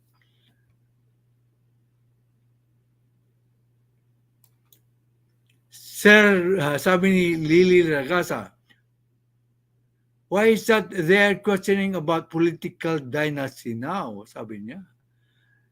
Matagal na ang mga kapamilya na nasa politics sa Pilipinas. Kasi hindi sila manalo-nalo. Kaya inuungkat yung political dynasty. In some cases, tama si Ruel, pero kung not in all cases, yung political dynasty is bad. I'll give you an example. Marcoses. Mayroon bang abuso ang mga Marcoses? Ang mga Romualdez doon sa Leyte, yan ha, pinupuri ko ang mga Romualdez sa Leyte. Kahit mahal na mahal sila. Kasi nagsiservisyo sila ng tunay sa mga tao sa Davao. Congressman si Pulong, Mayor si Baste. Mahusay naman ang trabaho na. Bakit mo ipagkakait sa mga tao ang mahusay na magserbisyo? Hindi ko maintindihan. Kung di mahusay magserbisyo, kung kurap po, may parang para sila hindi makapwesto. Huwag po nating boto. Kung iboboto nila yung taong yun, kasi nabigyan ng pera or natuhulan, kasalanan ng butante yun. They get what they deserve. Hello, Tatay. Thank you again, Judy Vasco.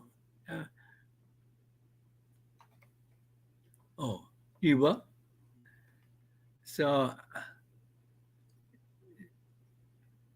hello, mga classmates. Junior, hello, Ma'am Judy, Ma'am Lily, hello po. Lily Regal, hello, Tatay Jackferdz, good afternoon. Hello, Junior, sabi niya.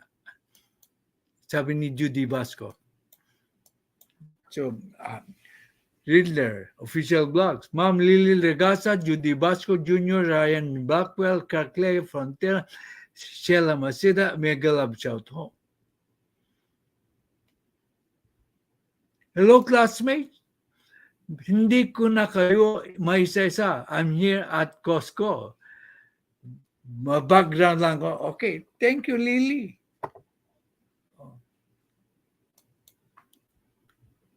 Si Sensitive Bear.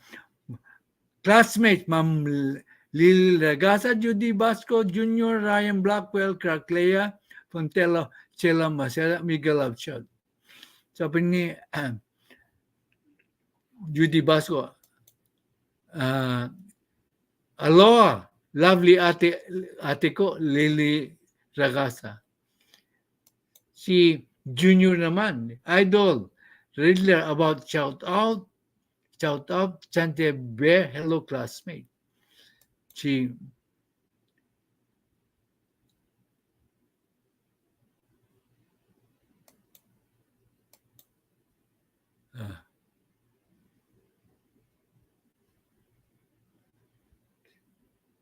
Judy Vasco, greet po, si Sensitive Bear, si Ryan Blackwell, si Carclay Fontello, Nilda Arcio, Susana J. Tatay Jackferdz, makita dahil may nakapin kang message. Okay? Inalis ko na. Simple Talkies. Si Simple Talkies, bakit hindi pa kayo nagsusubscribe sa kanya? Pakiusap ko lang po. Mag-subscribe kayo kay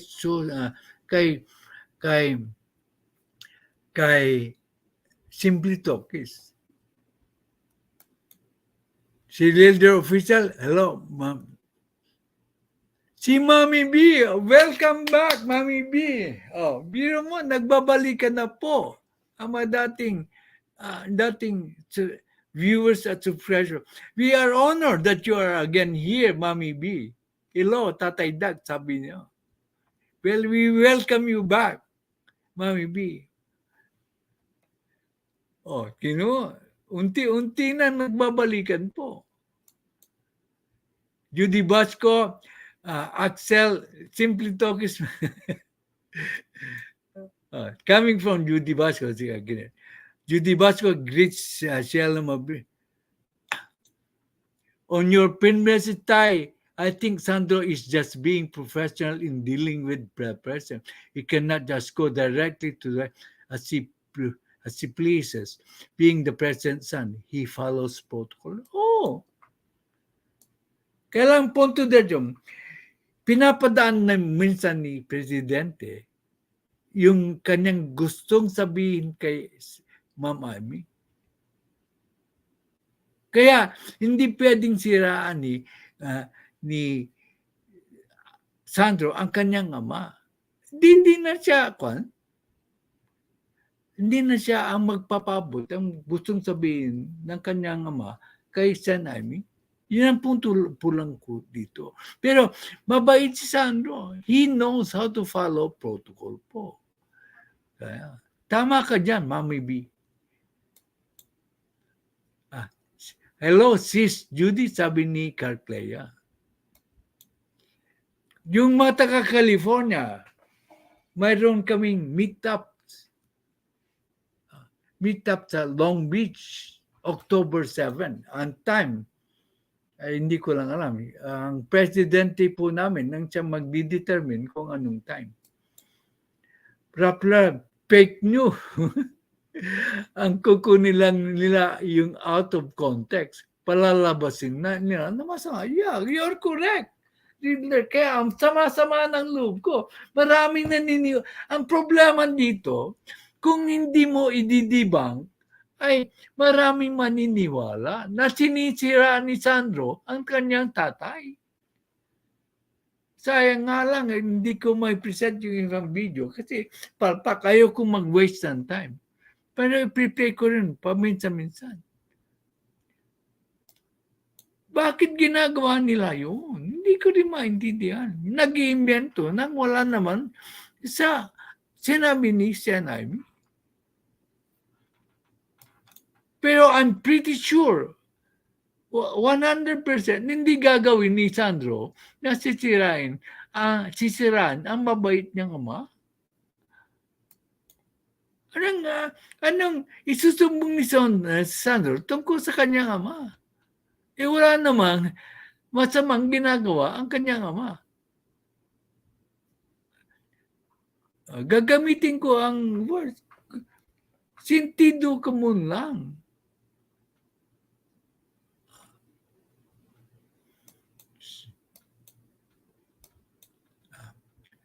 Fake news, sabi niya. Si Mami B, funny, simply talkies. Yan. Hello po, sabi niya. Can it be called political dynasty if they are not serving in the same position, the same region? That is a question which I cannot answer po. Kita nyo, pag hindi ko alam ang sagot, I do not attempt. Whatever, kaya lang rhyme backward, whether they are not serving the same position, at the same region. Basta talented po yung person, I don't care if they're related. Basta talented po. I don't care.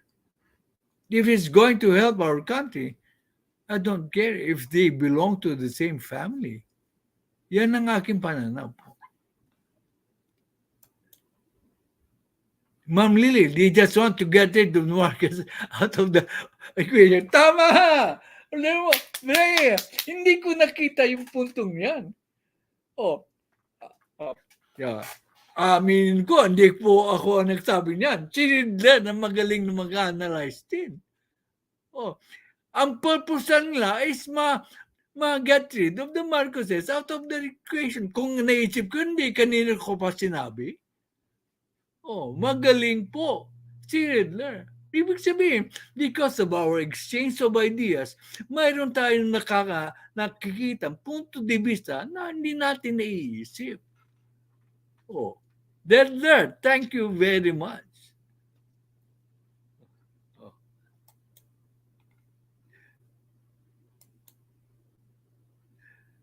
Aloha, sabi ni Ryan Blackwell, Lily Judith Santibier Jr., Sheila classmate, may galap siya to. Pero hindi ko pa rin ang galing ng analysis mo. Riddler, ang galing.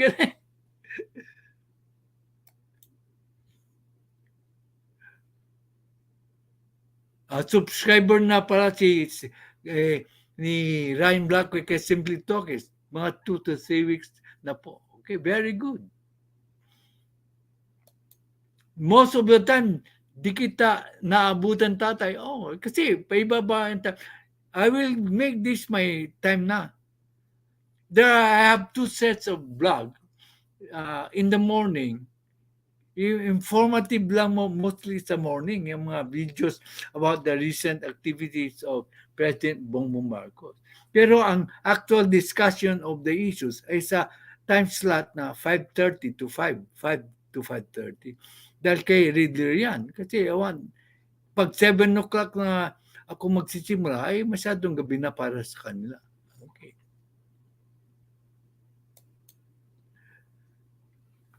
Riddler, Ryan Blackwell, I think it's still called political dynasty if majority of the family is serving in which multiple members are involved in politics.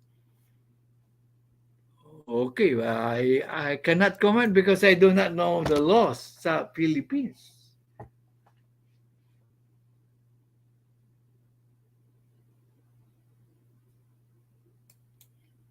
Ito rin sinasabi ko. Thank you! Tatay, sinabi ko yan. Wala lang akong figures. Kita mo, ang uhusay dito ng mga viewers, they can present facts. Hindi po imbento. Tatay, kung Sandro got a 94.8 performance, 94.8 performance, job performance ratings, the highest in the recently conducted Ilocos region survey. Very good. And then, pipigilan mo siya para mag-servisyo just because you think he's a member of a political dynasty.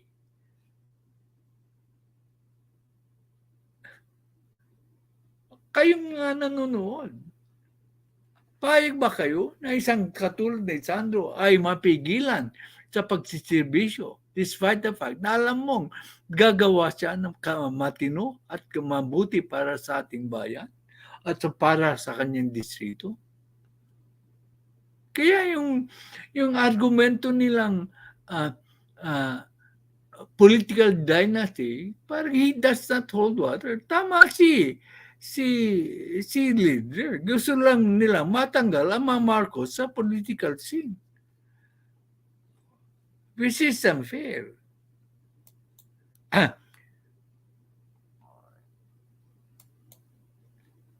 Alam po kasi ng iba na kung Marcos ang nakaupo, may chance na manatili sa posisyon na ito for a long time. Walang masama. For a long time. Kaya nga, mayroong limit din naman eh. Kung sa presidente, 1 term lang, 6 years. O,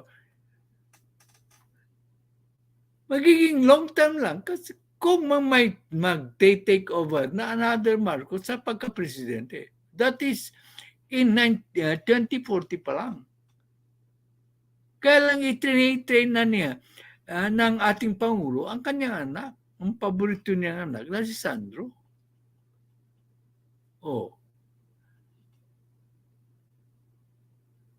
Biro mo, iti-train mo yun. And then, pagkatapos ng mabagsik na training, hindi niyo siya papayagan na magtrabaho para sa ating bansa, na ikakabuti naman ng ating bansa. Ay Roger Evans. Good day po, tatay. Yan po ang kinatatakutan ng mga mapanirang tao. Envious po sila. There is an element of envy.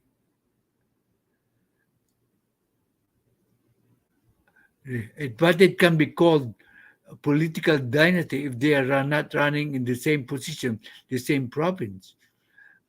According to hindi ko alam I cannot comment, Ryan. Kasi hindi ko alam ang political dynasty law. Okay. Pero nandun pa rin yung context na in which multiple members are involved in politics. Okay.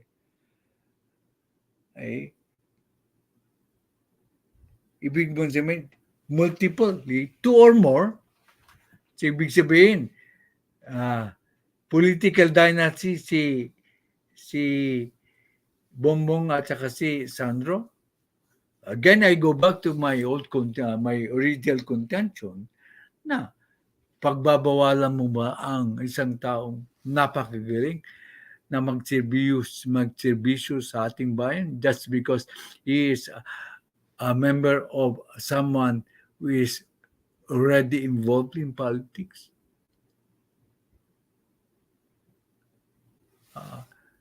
And this is why the two sons of Pbbm are planning to run in different provinces. Is that it? Hindi ko pa nababalitaan yan.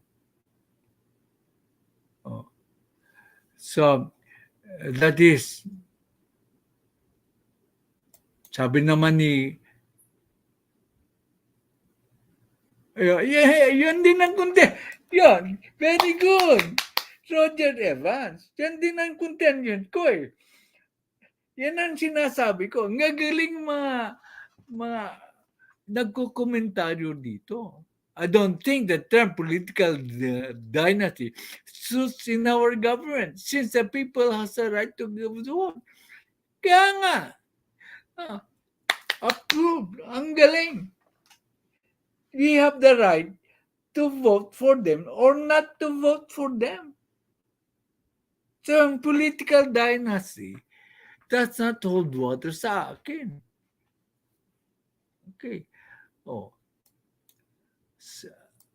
Ang susunod mga oposisyon sa atin lang naman ang ginagamit yan at yun nga ang problema is corruption. Yeah. Kung corrupt po yung tao, di ba? Classmate Roger Evans, huwag niyong iboto. Pag iboboto niyo siya, siyempre, you get what you deserve. But huwag niyong ipagkait sa bansa natin ang mga talented persons na members of the talented family. Binigyan ko na kayo ng example.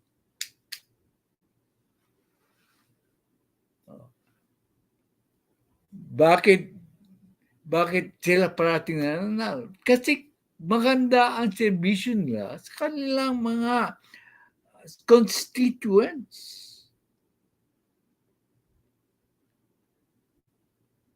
Kaya wag na nating pagdiskitahan yung kwan. Balik na tayo doon sa topic na kay Sandro.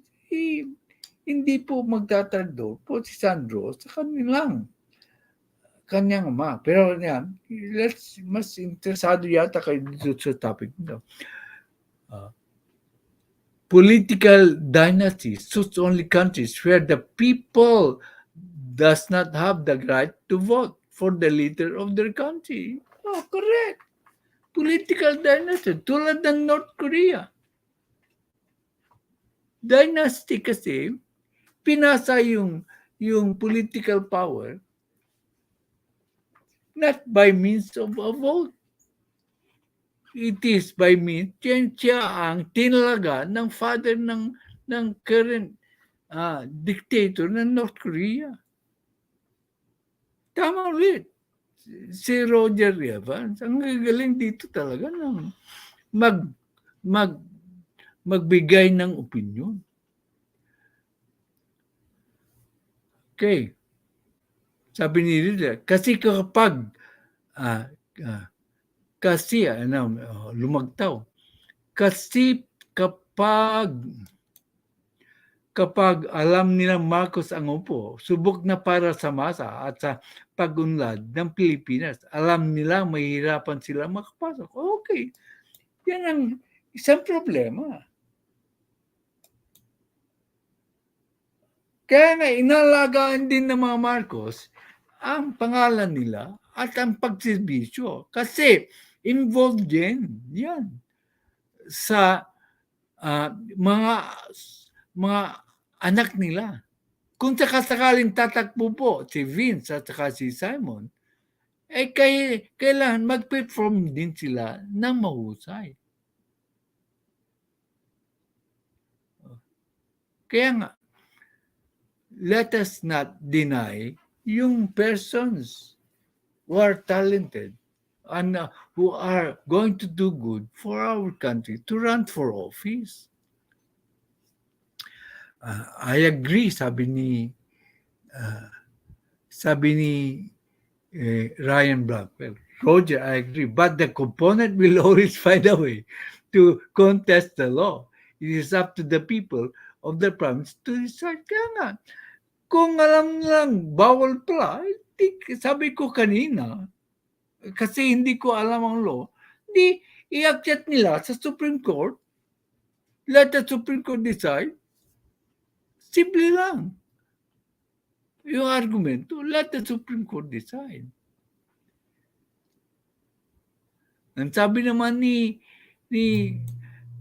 Klasem, that is the problem. The position of our country wants power to keep poverty at high level. Hindi naman siguro, Roger. They just want to keep keep the poverty level at a high level at sila ang yayaman. Hindi naman siguro. They just want power. They don't want also, malilintikan sila pag that is their intention. I beg to disagree with you gently. This power po yung kailangan nila, pero they're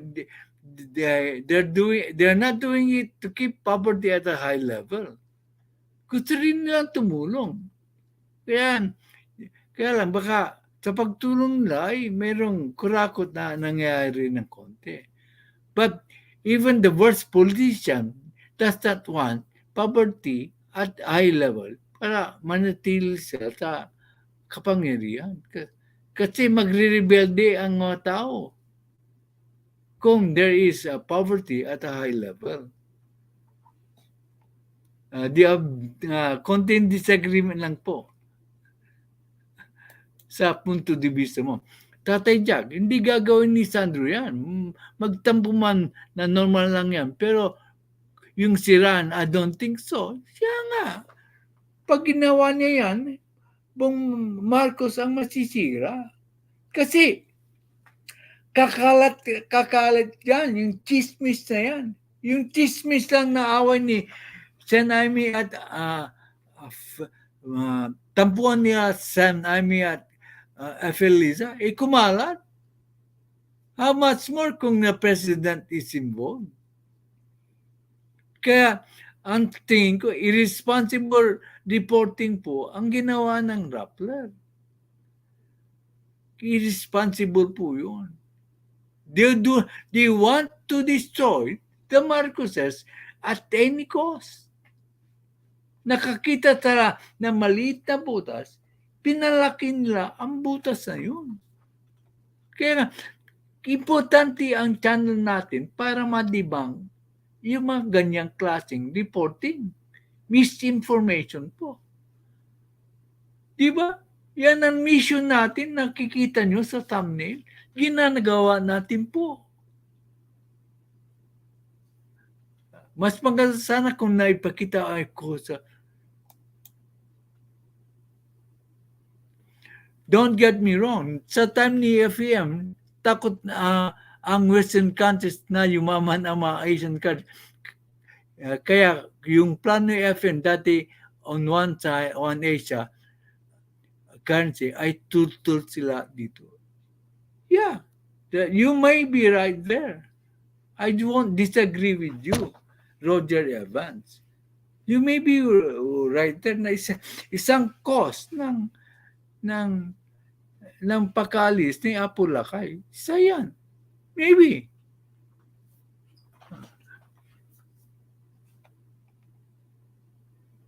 Sabi ni Riddler, shout out po, Idol Roger Evans.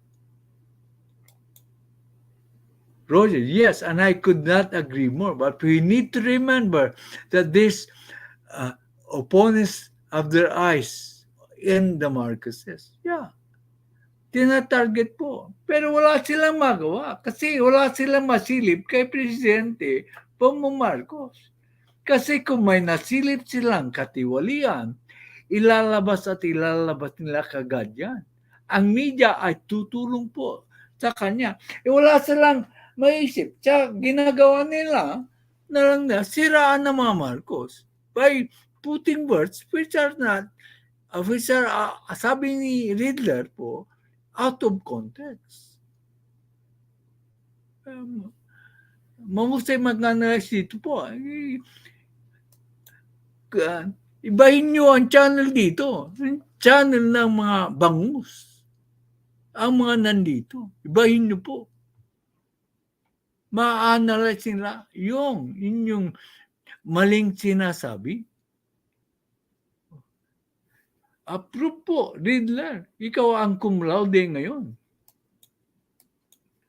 Chat up for Riddler, official blogs, Ma'am Ryan, Blackwell, Lily, Regasa sa lahat.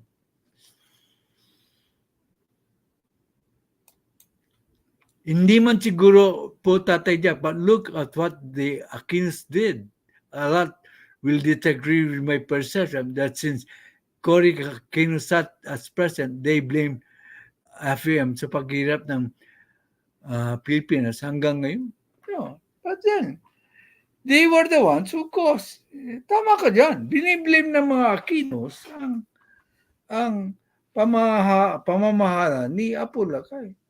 Pero, tingnan mo, sinundan ni President Duterte ang blueprint na iniwan ni Presidente Marcos. Yung build ng bill, nakuha niya kay Presidente Marcos. Oh. So, kung sinunod, sabi nga ni GNL Opinions, sayang kung sinunod lang ni Cory Aquino ang mga magagandang proyekto ni FEM, maunlad na sana tayo.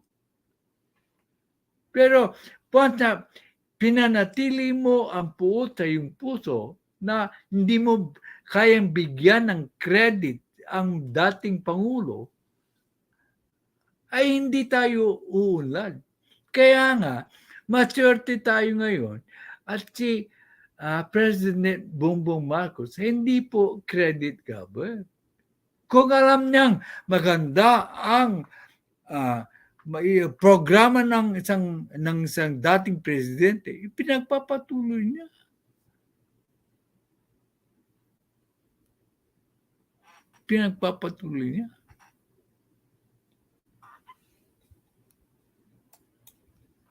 Example na yumayaman na political debt, yung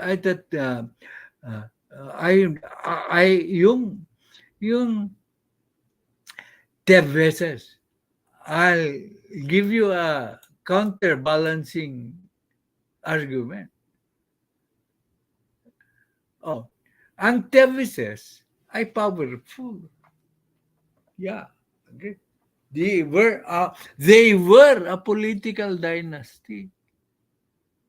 Kaso, The people voted them out of the governorship. Ibig sabihin, hindi umiral po yung political dynasty na sinasabi ng karamihan because the people have the power to vote them out. Thank you sa iyong pagbibigay ng ehemplo. I was able to give an example of how political dynasty will not work if the people, because the people have the right to vote. Kaya nga pinatay si Governor Digamo kasi natalo sila sa governorship. Di ba? It's the people who decide whether they want the dynasty to continue or not to continue. Pag-isipan mo mabuti, Lily Ragas. They were powerful, but still they were voted out of office or they could not take a position that they wanted because the people didn't want them to win.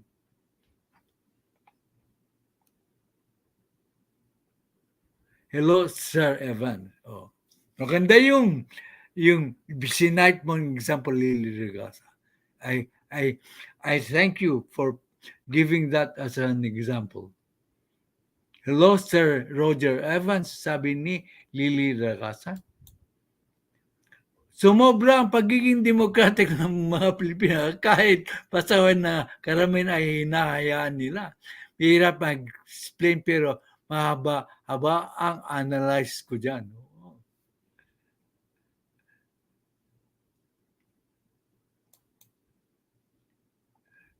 Si Mami B, thank you for participating. Mami B, maganda dito. You can participate giving your opinions and we will read it one by one in order po. Hindi namin lalaktawan. The opposition will always find faults. That's their job, to oppose the reigning political leader. Right, correct. I agree with Pbbm. Huwag pansinin ang asang kahol ng kahol. Thanks, Tatay, for debunking this misinformation. Of course, that is the mission of my channel. Hindi na kailangan ng siraan. Kailangan matututo tayo kung ano ang dapat, kung ano ang correct information para matulungan ang ating mahal na Pangulo. Huwag nang siraan ng siraan. Be a constructive critic or constructive with be a critic with constructive way of opining your thoughts. Matalino dapat ang pag-point up mo sa mga iyong opinion.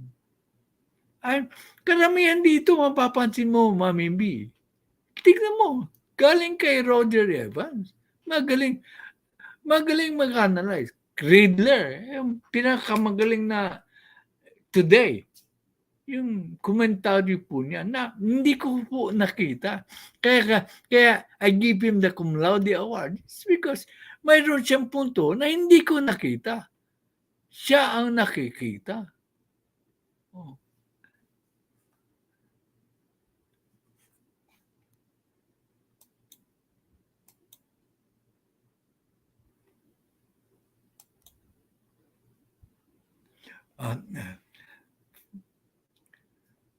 Pbbm was one of the founders of the Asian Development Bank where the main office ay nasa Pilipinas.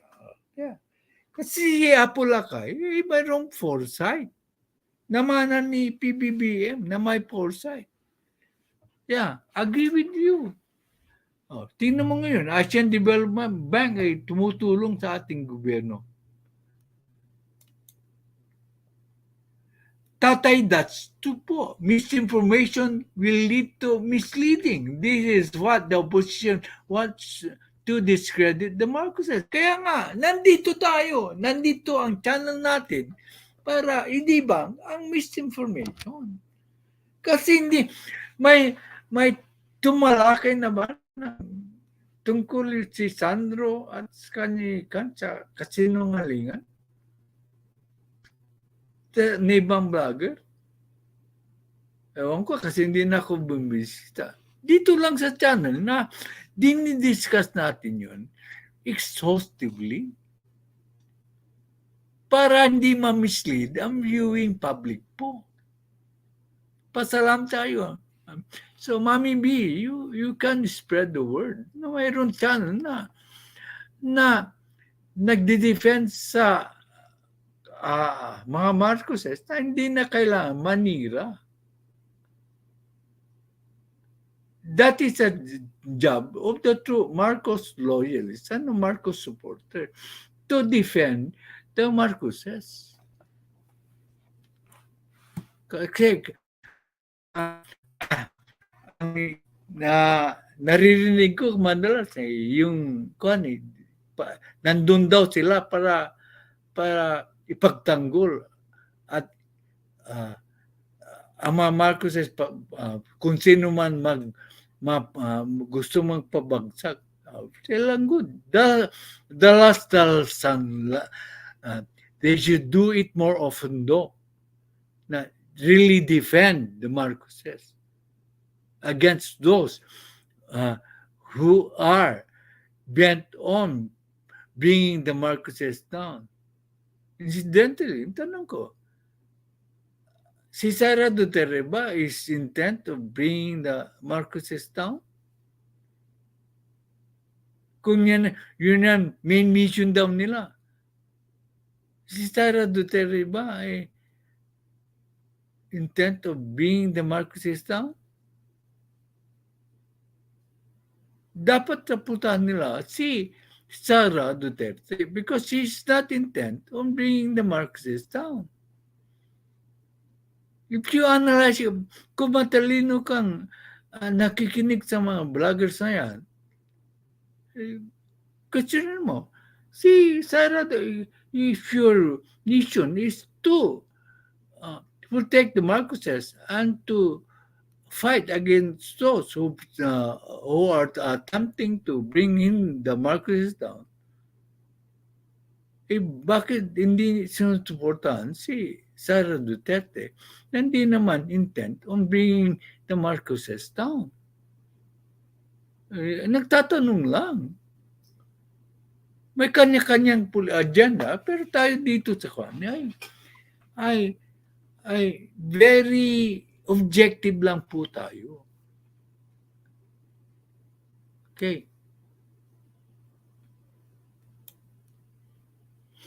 Yung si Cory, she lost election against the Apulacay FEM. Ninakaw ni Cory ang pagka-president. That is true. Thank you. Dictatorship ang pinairal ni Cory in disguise of democracy. And true dictator nga, si Cory Aquino. Because ang first order nga, executive order law.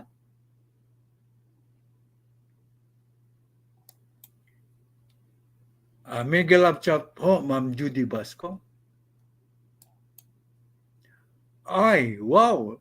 Nakachamba na ako. Ha? May epekto yata ang pagkain ni Manny Face Fan. Yeah, kasi mayroon kang sinabi na maganda na hindi ko naisip. Shout out po, Roger Evans. But they didn't know the Marcos now are awakened. They cannot use the same tactics they used last time. Whatever they do, Marcos now are ready to stand and fight for them. Yeah. Kaya nga ginamit ni Pbbm, social media. Nakita mo ba yung last cam? Sabi, kaya lang ang advice nilang magama, gamitin ang social media sa kabutihan. Huwag magpakalat ng kasamaan o fake news. Yung pinanood nating video sa TikTok, yung advice po nila. Tama, bakit hindi natin sundan yung sinasabi ng magaman, gamitin ng social media, huwag na sa siraan. Gamitin natin sa positibo tulad ng ginagawa natin. Yun ang dapat. Kung talagang loyalist ka, yun ang dapat mong gawin.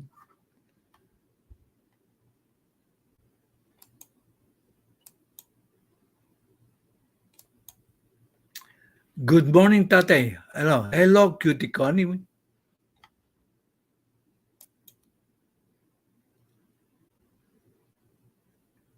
Yeah, the opposition boss stops at Duterte. Yeah.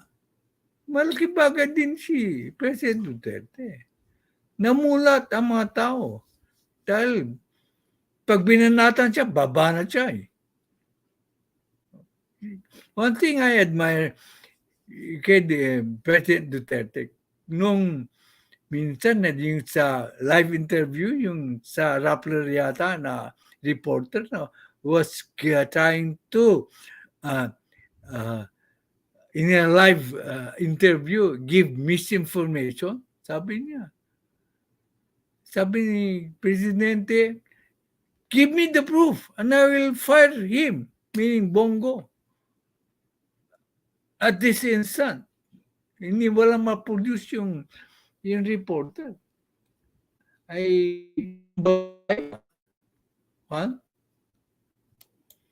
Kasi yun na, doon sa video yun, hinangaan ko po si President Duterte. Kung pwede lang, i-play yan dito minsan. Yun na nga po tayo dyan. Dahil gusto ng mga Aquinos na maghirap. Hindi naman siguro. Diyan tayo magkakatalo ng konti, Roger Evan. Hindi na nga ni Cory Aquino na maghirap din ng Pilipino. Kaya lang ayaw nang bigyan ng kredito si Apu Lakay. Perception mo yun, hindi ko inalis sa'yo.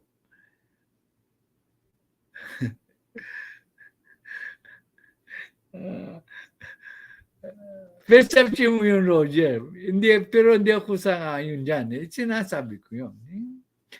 Sa akin palagay, hindi lang niya gustong bigyan ng credit si Marcos. Kakala niya, may ibang paraan para umunlad ang Pilipinas, pero hindi siya talaga marunong. It's also not just at mauto sila ng mauto. Sorry for the word. Kita mo, dito sa channel namin, malumanay kaming nagdi-disagree. Tulad yan, disagree ko kay sa Roger, classmate ko. Kasi kung Pilipino ka talaga, hindi ka maghangad ng masama para sa iyong kapwa Pilipino.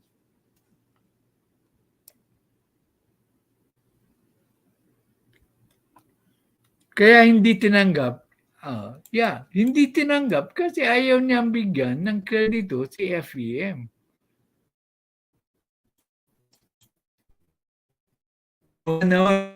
Inuus ko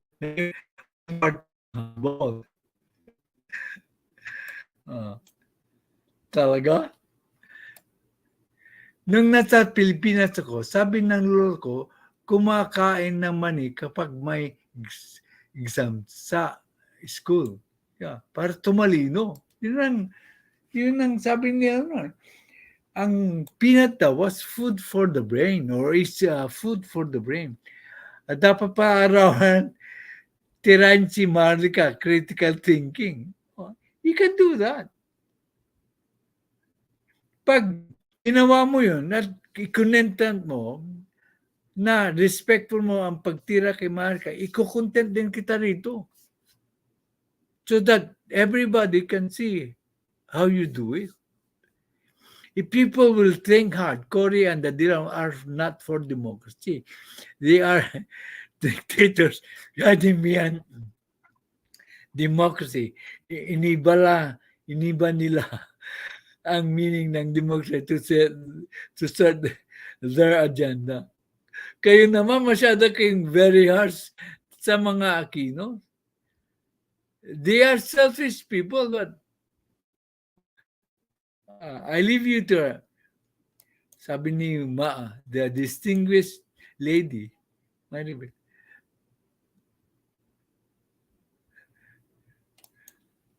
Rappler has a spirit of contradiction. That's why I never read their news. Yeah, it's awesome. When I Googled, I never make Rappler a source. Pero nung nakita ko yung source tungkol kay Amy, ay na-discuss ko na yun. Pero hindi maalis ang galit ko sa Rappler dahil sa ginawa nilang paninira kay Sandro. Putting words that are out of context. Papakan po kay Maribel. Hello, mega love chat. Oh, Mama Maribel Sabala, Mommy B. Yeah.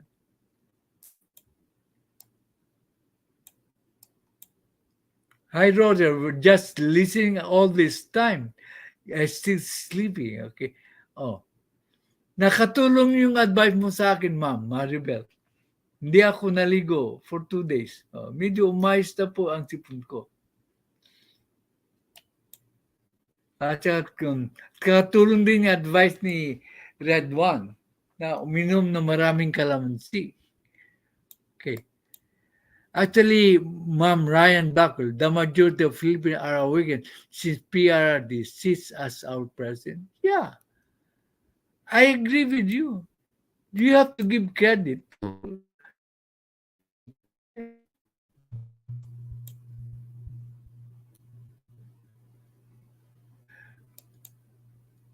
Bakit ayaw? Ma'am Maribel Sabal, should I sing lullaby? Joke daw, sabi niya. Okay.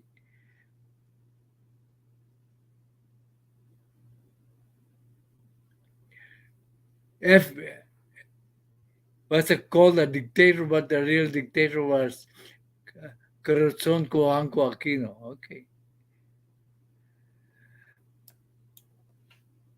Nagising na sa katotohanan ang mga Pilipino, hindi na sila mapapaniwala sa kasinungalingan ng oposisyon. Simula nang naupo si former President PRRD. Yeah, I agree with you.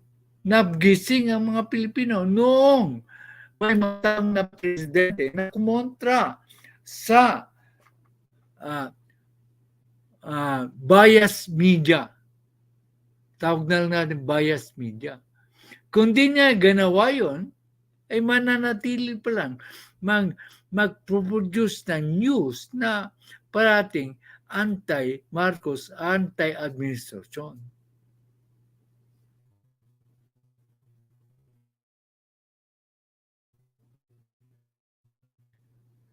Ronald Federico Factiman, maligayang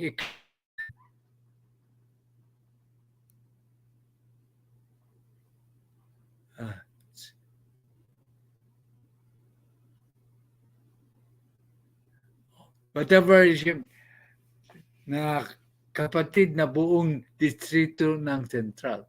Maligayang ika-10 anibersaryo sa inyong organisasyon. Ronald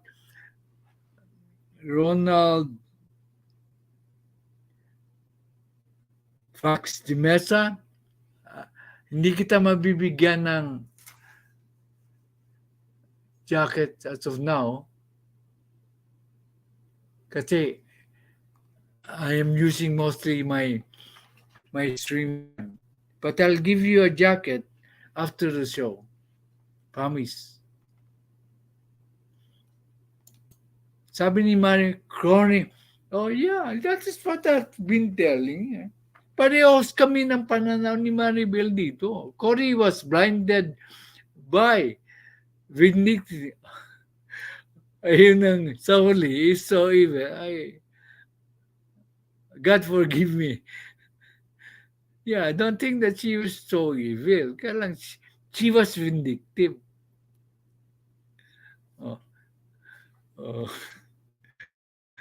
I have strong feelings po. What former President Cory Aquino wants was to put the blame on President FEM when it comes to property. All the deaths were caused by FPM, which led to property. Yeah, but then, hindi totoo. Kasi ang inutang niya for over 20 years ay is not even comparable to the utang ng other administration in their term. 20 years po yun eh.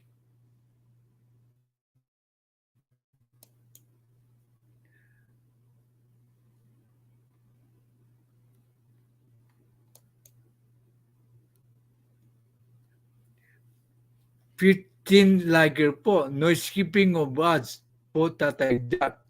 Happy viewing po sa lahat nandito sa live streaming. Dan liking po we support Tatay Jack. Iglesia ni Cristo. Okay. Sa Iglesia ni Cristo, they are a force who have helped Apulacay all these years. They have never wavered. Congratulations po sa Iglesia ni Cristo. Although we belong to other religion, we respect po ang Iglesia ni Cristo. Example of person I admire, Katunying, is member of the Iglesia. Ang galing-galing niya. And maprinsipyo po ang mga Iglesia ni Cristo. I respect them pa nga. They are united po. Thank you, Ronald. Sana mas maraming Iglesia ni Cristo pupunta rito. Kasi dito po, katotohanan ang aming dinidiscuss. Kita mo, magalang po ang lahat. Lahat ng nagkukomentaryo. In line with the prinsipyo rin ng Iglesia ni Cristo. So palipati mo na yung mga kapatid mo na ito makinig. Kasi wholesome po ang ating channel.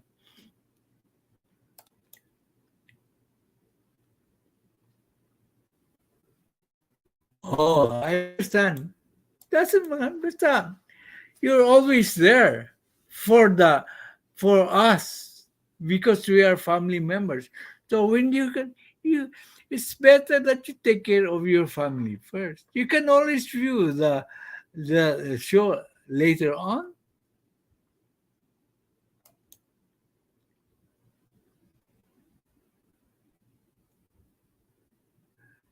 Sabi niya, tama si Judy Basco. Ronald Federico de Mesa, please do not spam in this channel. Binabasa lahat ni Tatay Jack, lahat ng comments. Dala ko na, isang magaling na viewer po dito. Dito po, hindi po kami dinabasa lahat namin ng channel. Ng comments po. Ito na si General Opinion. Pakinggan natin ng sinasabi niya. Right, Maribel Zavala, it boggles my mind how she continued to feel that way even after I assume she found out it was not the mark.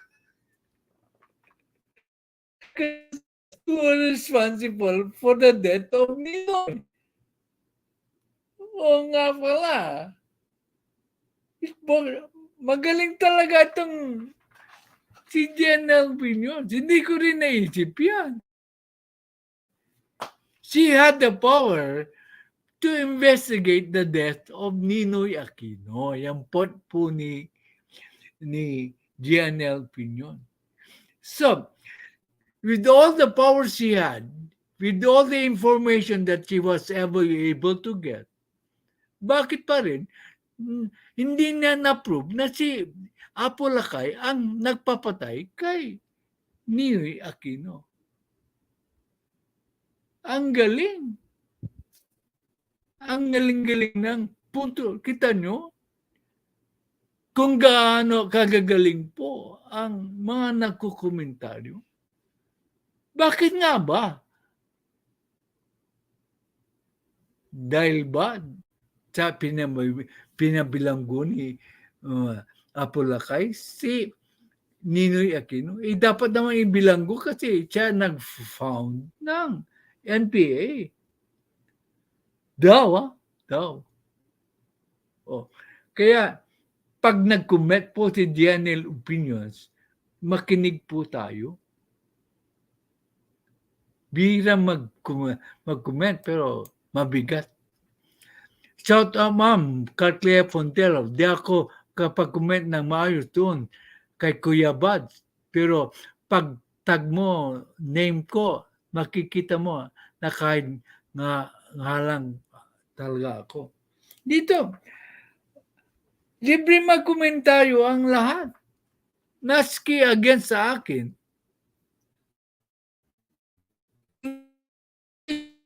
Make it personal po. Unless na inaatekihin mo ako.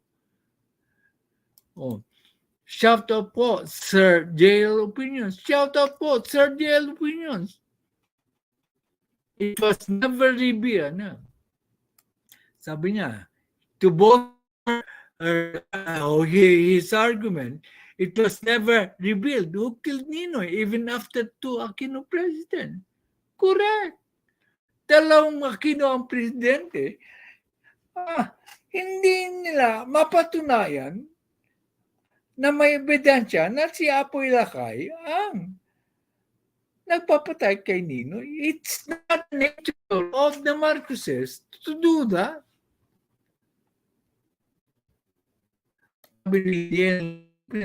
Binati ka DNL Opinions kay si Roger Evans. Happy po, Miss Judy Basco. Kinabasa,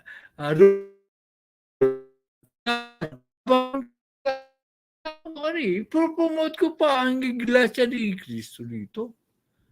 I think it's a responsible religion with responsible members. I'm happy for your organization. Kasi ayaw malaman ng tao kung ano ang plano nila. Sacrificial lang si Ninoy. He knew he would, conspiratorial na kayo ngayon. Shout out Idol Roger Evans. Wala na. I'll give you another minute to post your comments or otherwise it's the end of the live show. Ang panawagan ko po ulit, yung mga nagpunta rito, mga independent bloggers, tulad nila Sheila Maceda, Winsel Paises, ay suportahan po natin. Si Mami Lou, suportahan natin. Magdikitan po kayo. Let's help each other. So, wala na pong magko-comment, kaya 30 minutes na po. Okay? Bye! See you. Ang next live ko po ay 11:30 dyan sa Pilipinas, 8:30 po dito sa United States, California. Mostly videos po yun.